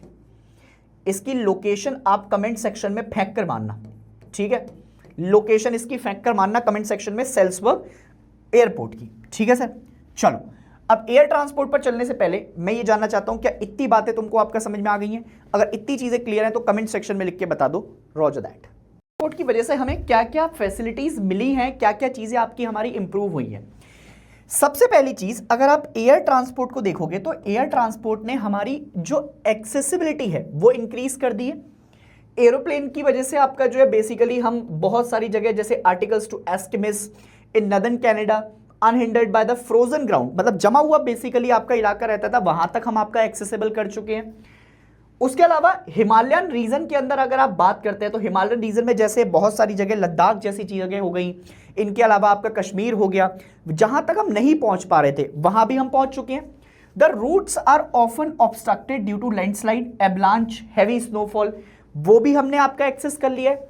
Eight such time air travel is the only alternative reach a place, जहां पर अगर आप कहीं पर नहीं पहुंच पा रहे हैं तो उसको आपको एयरप्लेन करना है और वो आपको पहुंचा देता है। इनफैक्ट अगर मैं आपसे बात करूं, आप सियाचिन ग्लेशियर में जाइए, सियाचिन ग्लेशियर में भी आपके लिए आपका हेलीकॉप्टर होता है जो कि डेली बेसिस पर हाई ऑल्टीट्यूड पर रक्षा कर रहा है, जैसे हमारे जो जवान हैं वहां तक खाना पहुंचाने के लिए भी आपका हम इसका इस्तेमाल कर रहे हैं। स्ट्रेटेजिक इंपॉर्टेंस है इसकी। Air strike bye US and British forces Iraq में आपका जो हुआ था, उसके बाद ऑपरेशन सिंदूर, अब तो वर्मा जी का आपका सिंदूर हो गया है ना, ऑपरेशन तिलक वर्मा, ऑपरेशन सिंदूर, ठीक है। तो manufactured of aircraft and operation require elaborate infrastructure like hangars, landing, fuelling, maintenance facility, ये सब चीजें आपका बेसिकली एयरक्राफ्ट के अंदर तैयार हो जाती हैं। उसके अलावा अगर आप देखेंगे बहुत सारे मेजर एयरपोर्ट्स जो हैं हमारे पास, कैपटाउन हो गया, जोहान्सबर्ग हो गया, हरारे हो गया, ल्यूस्का हो गया। इंडिया के अंदर आओगे तो मुंबई, कराची, अमृतसर, न्यू दिल्ली, कोलकाता, उसके बाद चेन्नई, इधर चले जाओगे बांग्लादेश में तो ढाका हो गया, बैंकॉक हो गया, मनीला हो गया, हांगकांग, शंघाई, इधर लंदन, पेरिस, बर्मिंघम, इधर एडमिंटन, टोरंटो, विनिपेग, फिर उसके बाद न्यूयॉर्क, मॉन्ट्रियल, ठीक है, ह्यूस्टन, इधर आ जाओगे बगोटा, कैस्कस। ये मतलब आपका जो है बेसिकली हमारे पास बहुत सारे ऐसे जगह हैं जो कि हमें क्या दिखाते हैं, जो कि हमारे पास मेजर एयरपोर्ट के तौर पर हमें दिखाई देते हैं। अब आते हैं इंटर कॉन्टिनेंटल एयर रूट पर। नदर्न हेमिस्फीयर में अगर आप जाते हैं तो well established network of east west inter continental air root है हमारे पास, जो कि बहुत ज्यादा डेंस है। ईस्टर्न यूएस से वेस्टर्न यूरोप और साउथ ईस्ट एशिया को कनेक्ट करता हुआ दिखाई देगा। अब इसकी सिटीज आप देखिए जो कि वर्ल्ड के सबसे मेजर एयरपोर्ट्स हैं, New York, London, Paris, Amsterdam, Frankfurt, Rome, Moscow, Karachi, गलती हो गई गाइस, शब्द अपने वापस लेता हूं, New York, New Delhi, Mumbai, Bangkok, Singapore, Tokyo, San Francisco, Los Angeles, Chicago serve as a pivotal points where these are air routes converge to radiate and connect all the continent। अब इन regions पे जाएंगे, अफ्रीका में, Asiatic part of Russia, south America, इनके पास बहुत limited access है क्योंकि population भी आपका वहां पर बहुत ज्यादा स्पार्स है ना, डेंसली नहीं है। उसके अलावा अब पाइपलाइन है जो कि आजकल के जमाने में धीरे धीरे कर कर एक इंपॉर्टेंट कम्युनिकेशन के मोड पर इस्तेमाल हो रहा है और ट्रांसपोर्ट के तौर पर भी हम इसको इस्तेमाल करने लग गए हैं। एक्सटेंसिवली टू ट्रांसपोर्ट लिक्विड आपका इसमें कर सकते हैं, गैसेस जैसे एलपीजी आपको पहुंचाना है उसके लिए, है ना, वाटर, पेट्रोलियम, नेचुरल गैसेस और अनइंटरप्टेड फ्लो इनका आराम से पहुंच सकता है। अगर आप कुकिंग गैसेस एलपीजी देखेंगे तो उनकी सप्लाई पाइपलाइन के थ्रू होती हुई जाती है। यूएसए में देखेंगे तो there is a very dense network of pipelines from the producing areas to the consuming area, हर जगह। इंडिया में भी आप देख लीजिए आज के जमाने में घर घर में आपका एलपीजी गैसेस पहुंच रही हैं, लाइंस आपका जो बहुत जो एडवांस हो गए हैं वहां पर आपका गैस पाइपलाइन आती है। Big Inch is such a famous pipeline which carries petroleum for the oil wells to the Gulf of Mexico, USA वाली साइड है ये, है ना, और इधर नीचे सॉरी यूएसए कह रहा हूं, मैक्सिको वाली साइड है ये। To the northeastern state, about 17% of freights per ton kilometer is carried through pipeline in USA। अब USA में भी जाता है। Europe, Russia, West Asia and Indian pipeline are use to connect oil wells. Oil wells मतलब जो आपका जैसे oil refineries होती हैं हमारी वो अलग होती हैं, और ऑयल वेल्स जो कुएं होते हैं जहां से ऑयल हम क्रूड ऑयल निकालते हैं सीधे, फिर उसकी रिफाइनरी करने के लिए हम ऑयल रिफाइनरीज के अंदर लेकर जाते हैं। To airports of domestic market, Turkmenistan is a Central Asia has extended pipeline to Iran and also to the part of China है, क्योंकि सेंट्रल एशिया जो है वहां से बहुत सारे एनर्जी रिसोर्सेज आते हैं। इवन इंडिया भी आपका क्या करता है, वहां से एनर्जी रिसोर्सेज को लेता है। The proposed Iran India by Pakistan, अब फिर वही बात, कल को आपका जो है भाई साहब फिर से इन्होंने आपका कहीं पाकिस्तान में पाइपलाइन रोक ली, कहीं आपका जो है उसमें छेद छूत कर दिया, दिक्कत हो जाएगी, ठीक है। पर इन्हें ये नहीं पता गधों के भोग तो आपका कहीं तुम्हारे ही ना फट जाए, ठीक है। और natural gas pipeline will be the longest in the world, पूरे वर्ल्ड के अंदर ये प्रपोज्ड है, पूरे वर्ल्ड के अंदर सबसे बड़ी होगी यही। फिर आते हैं कम्युनिकेशन पर। अब कम्युनिकेशन में telecommunication has undergone significant advancement. फिर टेलीग्राफ सिस्टम, पहले टेलीफोन होते थे, अब उसको हमने रिप्लेस कर मॉडर्न सैटेलाइट सिस्टम पर हम चले गए हैं। अब सैटेलाइट से कम्युनिकेशन होते हैं आपके। इंटरनेट टेक्नोलॉजी WWW आ गया है। फिर बहुत सारी आपका जो है बेसिकली आज की लाइफ आसान हो गई है। पहले 3G में आपका ऐसे टावल लेकर खड़ा रहना पड़ता था हर जगह, कहाँ आ रहा है कहाँ आ रहा है। अब तो भाई बंद कमरे के अंदर बैठे हो तो फुल स्पीड आती है। इंट्रोडक्शन ऑफ ऑप्टिक फाइबर आ गया है, एयर केबल्स आ गए हैं। रेवोल्यूशनाइज क्या कर दिया इन्होंने, कम्युनिकेशन को बहुत ज्यादा रैपिड और सिक्योर कर दिया है। एरर फ्री ट्रांसमिशन होते हैं, डेटा आपका क्वांटिटी है। सैटेलाइट कम्युनिकेशन सबसे पहली बार 1970s में आपका इमर्ज होकर आया था। फिर धीरे धीरे कर अलग अलग जो रिमोट कॉर्नर्स हैं, जहां पर बहुत ज़्यादा आपका रूरल एरियाज हैं, उनको भी ये कनेक्ट करता जा रहा है। ऑन साइट वेरिफिकेशन आपका आराम से हो जाती है, घर बैठे बैठे आपके जो है क्या खुल जाते हैं आजकल, अकाउंट खुल जाते हैं। पहले कितनी लंबी लंबी लाइनें लगानी पड़ती थी बैंकों में, घर बैठे बैठे आपको जो है सिम भी आ जाती है आपकी आजकल। बहुत सारी चीज़ें मतलब आपका आसान हो गई है इंटरनेट के आने के बाद से। और तो और आप पहले एक दिन में अगर एक आपके पास 100 MB डेटा होता तो कितनी आराम से आपका इस्तेमाल करते थे। आज तो आप कितना डेटा कंज्यूम कर रहे हैं, क्या ही मतलब आपका उसका कोई हिसाब ही नहीं है, ठीक है। फिर उसके बाद कॉस्ट और टाइम बेसिकली आपका जो है धीरे धीरे कर कम भी होता गया। India has made progress in satellite development, हमने सैटेलाइट लॉन्च भी की है, जैसे आर्यभट्ट हो गई, भास्कर 1, रोहिणी, और उसके अलावा Apple enhancing long distance communication. ये क्या कर रहे हैं, ये धीरे धीरे कर सैटेलाइट व्यू को इंप्रूव करते जा रहे हैं। Human being have used different method like long distance communication of millions which telegraph and telephone were important, पहले के जमाने में बहुत इंपॉर्टेंट थे। फिर telegraph was instrumental in the colonization of American West। अच्छा, टेलीग्राफ सिस्टम इतना इंपॉर्टेंट रोल प्ले करके गया है कि आप जो पहले वॉर्स थे उसमें भी इनका बहुत इस्तेमाल हुआ। जब बहुत सारी जगह को कॉलोनीज बनाया गया तो वहां पर भी आपका इनका बहुत ज्यादा इस्तेमाल हुआ। तो ये जगह जगह पर आपका जो बेसिकली हमने ये देखा है during the early and mid 20th century the American telegraph and telephone companies AT&T, ये बहुत इंपॉर्टेंट है ना, enjoyed मोनोपोली ओवर यूएस, कोई और था ही नहीं। जैसे आज के समय इंडिया में तुम जियो देख रहे हो ना, जियो को टक्कर देने के लिए सिर्फ एयरटेल है। पहले कितने सारे नेटवर्क होते थे, BSNL होता था, उसके अलावा आपका जो है एक आता था एयरसेल, पता नहीं तुमने कभी नाम सुना होगा नहीं सुना होगा। उसके बाद आपका पोको, मिनी पोको, मतलब दुनिया भर के नेटवर्क थे, तो किसी की मोनोपोली नहीं थी। मतलब सबको लेवल प्लेइंग ग्राउंड मिलता था आपका, जहां से सब आराम से आपका काम करते थे। तो लोगों के पास ऑप्शन होता था, और उससे क्या होता है, मार्केट के अंदर आपको ऑप्शन मिलते हैं चूज करने के लिए। तो कंपनीज भी लगातार अपनी चीजों को इनहेंस करती रहती हैं कि अच्छा मुझे आज ये काम करना है। पर जब किसी की मोनोपोली हो जाती है कभी कंपनी के अंदर, तो फिर अपने मन मुताबिक आपका कंपनी काम करने लग जाती है। तो वही चीजें आज के जमाने में, जैसे एक समय पर AT&T का था, आज यहां पर आपका जियो, ये देख रहे हो तुम होते हुए, became an artificial factor in the urbanization of America. Firms centralized their functioning at city headquarters and located their branch officer in a smaller town. Even today, the telephone is most commonly used mode in developing country. Use of cell phone made possible by the satellite is important for rural connectivity. तो अब rural connectivity क्या हो गई है, और ज़्यादा important हो गई है। Today there is a phenomenal pace of development. The first major breakthrough is through optical fibre cable. Optical fibre cables आपका आजकल बहुत ज्यादा इस्तेमाल होती है, तुम्हें पता है, इंटरनेट वगैरह की आपका चीजों में भी आप इसको देखते हैं, है ना। And faced with the mounting competition, telephone companies all over the world soon upgraded their copper cable system to include optical fibre. पहले कॉपर वायर का इस्तेमाल करते थे, फिर किसका इस्तेमाल करने कर गए, ऑप्टिकल फाइबर का, क्योंकि बहुत तेजी से कॉम्पिटिशन बढ़ रहा है। तो हर कोई चाहता है कि हम मार्केट में बने रहे, तो आपको क्या करना पड़ेगा, एक्सपेंशन करना पड़ेगा। पहले अगर कोई दुकान खुल जाती थी ना, तो उस दुकान का आपका नाम सदियों तक चल रहा है, जो खुल गई है वो खुल गई है। अब आज के जमाने पर अगर आपका दुकान पे भी देखना है तुम्हें, तो उसके लिए भी हैवी कंपटीशन तुमको फेस करना पड़ेगा।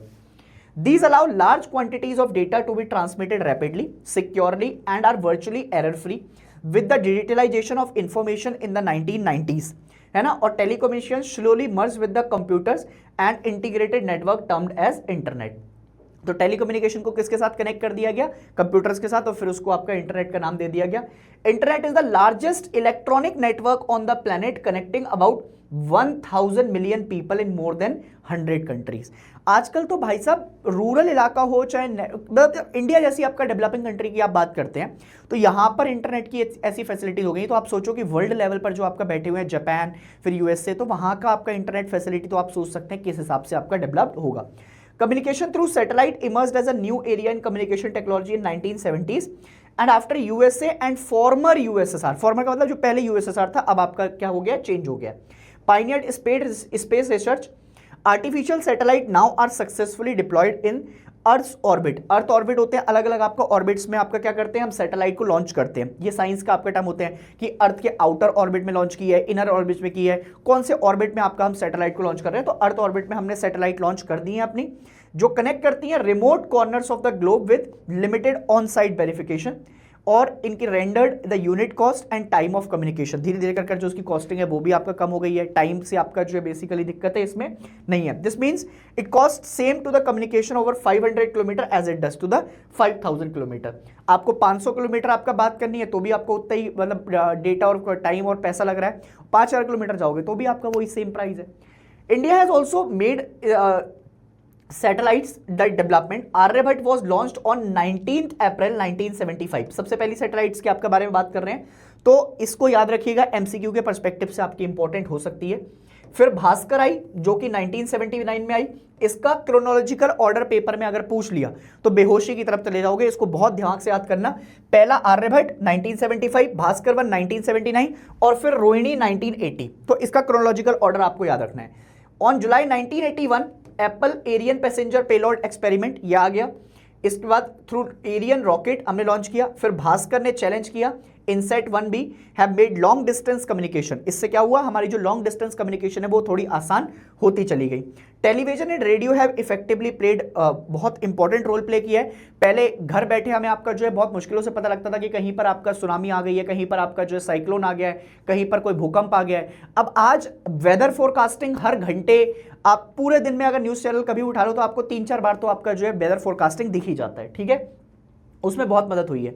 फिर साइबर स्पेस पर आते हैं। Cyber space is the world of electronic computerized space. It is encompassed by the internet such as world wide web, WWW। Simple word, it is electronic digital word for communicating और accessing information over computer network. आप computer पर बैठकर किसी भी इलाके की आपका जो है इंफॉर्मेशन को एक्सेस करना चाहते हैं, कहीं पढ़ना चाहते हैं वहां पर कैसा है, आप वहां पर जाएंगे तो वहां पर कैसा आपको एटमॉस्फेयर मिलेगा, वो सारी चीजें आपको क्या करने मिलेंगी, आसानी से आप कंप्यूटर नेटवर्क पर बैठकर एक्सेस कर सकते हैं विदाउट इवन फिजिकल मूवमेंट। आपको जाना भी नहीं है, सिर्फ इंटरनेट आपका यूज करें, कंप्यूटर पर बैठें और सब कुछ आपके हाथ में है। To the sender and the receiver, it is also referred to as internet. Cyberspace exists everywhere. It may be in the office, sailing boat, flying plane and virtually anywhere आप जाएंगे वहां पर साइबर स्पेस आपको दिखाई दे जाएगा। Speed at which electronic network has spread is unprecedented in the human history. There were less than 50 million internet user in 1995 और आज देखोगे तो 400 मिलियन 2000 में हो गए थे ऑलरेडी।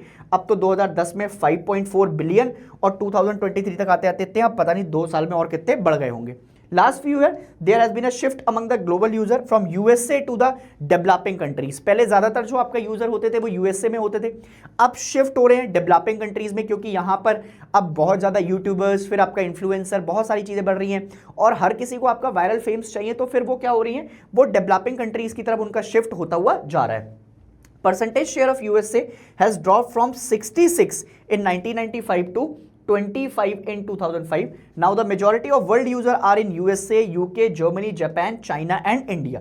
तो मार्केट तो बड़ी है ही है, इस बात में तो कोई दो राय है ही नहीं, भर के हमारे पास मार्केट है। As billion use the internet each year, cyberspace will expand the contemporary economic and social space of human. अब धीरे धीरे कर कर आपका इकोनॉमी भी तुम समझ गए होगे कैसे इकोनॉमी पे आपका कनेक्शन है, और उसके साथ आपका जो सोशल स्पेस है, कनेक्टिविटी एक जगह से दूसरी जगह, तो वो बहुत आसान होती जा रही है। ईमेल, ई कॉमर्स साइट पता है आपको बहुत सारी, फ्लिपकार्ट, फिर अमेजॉन, फिर ये सारी साइट्स आपका बढ़ती जा रही हैं। ई लर्निंग चैनल्स, बहुत सारे आपका ई लर्निंग चैनल्स आ गए। ई गवर्नेंस, ठीक है, जैसे आपका गवर्नमेंट की बहुत सारी आपका ऐसे पोर्टल्स आपका आ गए हैं जो कि तुम एक्सेस कर सकते हो। Internet together will fax television and radio will be accessible to more and more people, जिससे cutting across places and time, मतलब बहुत ज़्यादा आपका जो है तुम्हें दूर कहीं अगर तुम्हें इंफॉर्मेशन चाहिए तो वो परेशान होने की जरूरत नहीं है, टाइम स्पेस सब कुछ आपका कट हो सकता है। Modern communication system more than transport there has been a made concept of global village a reality. तो अब क्या हो गया, आज तुम अगर किसी जगह पर जाते हो, तुम बहुत छोटे छोटे जगह को आपका एक्सेस करना चाहते हो तो वो भी एक्सेसिबिलिटी है। रूरल विलेज में आपका कोई इंफॉर्मेशन पहुंचनी है तो वो पहले आपको ऐसा लगता था कि सपना है, आज के ज़माने में वो रियलिटी है। उम्मीद करता हूं कि ये चैप्टर की आपका जितनी भी इंफॉर्मेशन है, डेटा है, वो सब आप अच्छे से इंफॉर्मेशन लोड करेंगे, लिखेंगे, नोट्स बनाएंगे, और तुम्हें रुकना नहीं है, थमना नहीं है जब तक तुम खुद को ना पालो। ये जंग खुद की है, खुद से आपका पूरी करेंगे। एंड अगर तुम्हें बाकी सारी चीज़ें चाहिए तो तुम इस चैनल पर आपका कनेक्ट रह सकते हो, टेलीग्राम चैनल ज्वाइन कर सकते हो। मैं मिलूंगा तुम्हें एक नई वीडियो के साथ फिर से नए चैप्टर में। तब तक के लिए अपना ध्यान रखो, खुश रहो, मुस्कुराते रहो, एंड एंटरटेनमेंट। जय हिंद।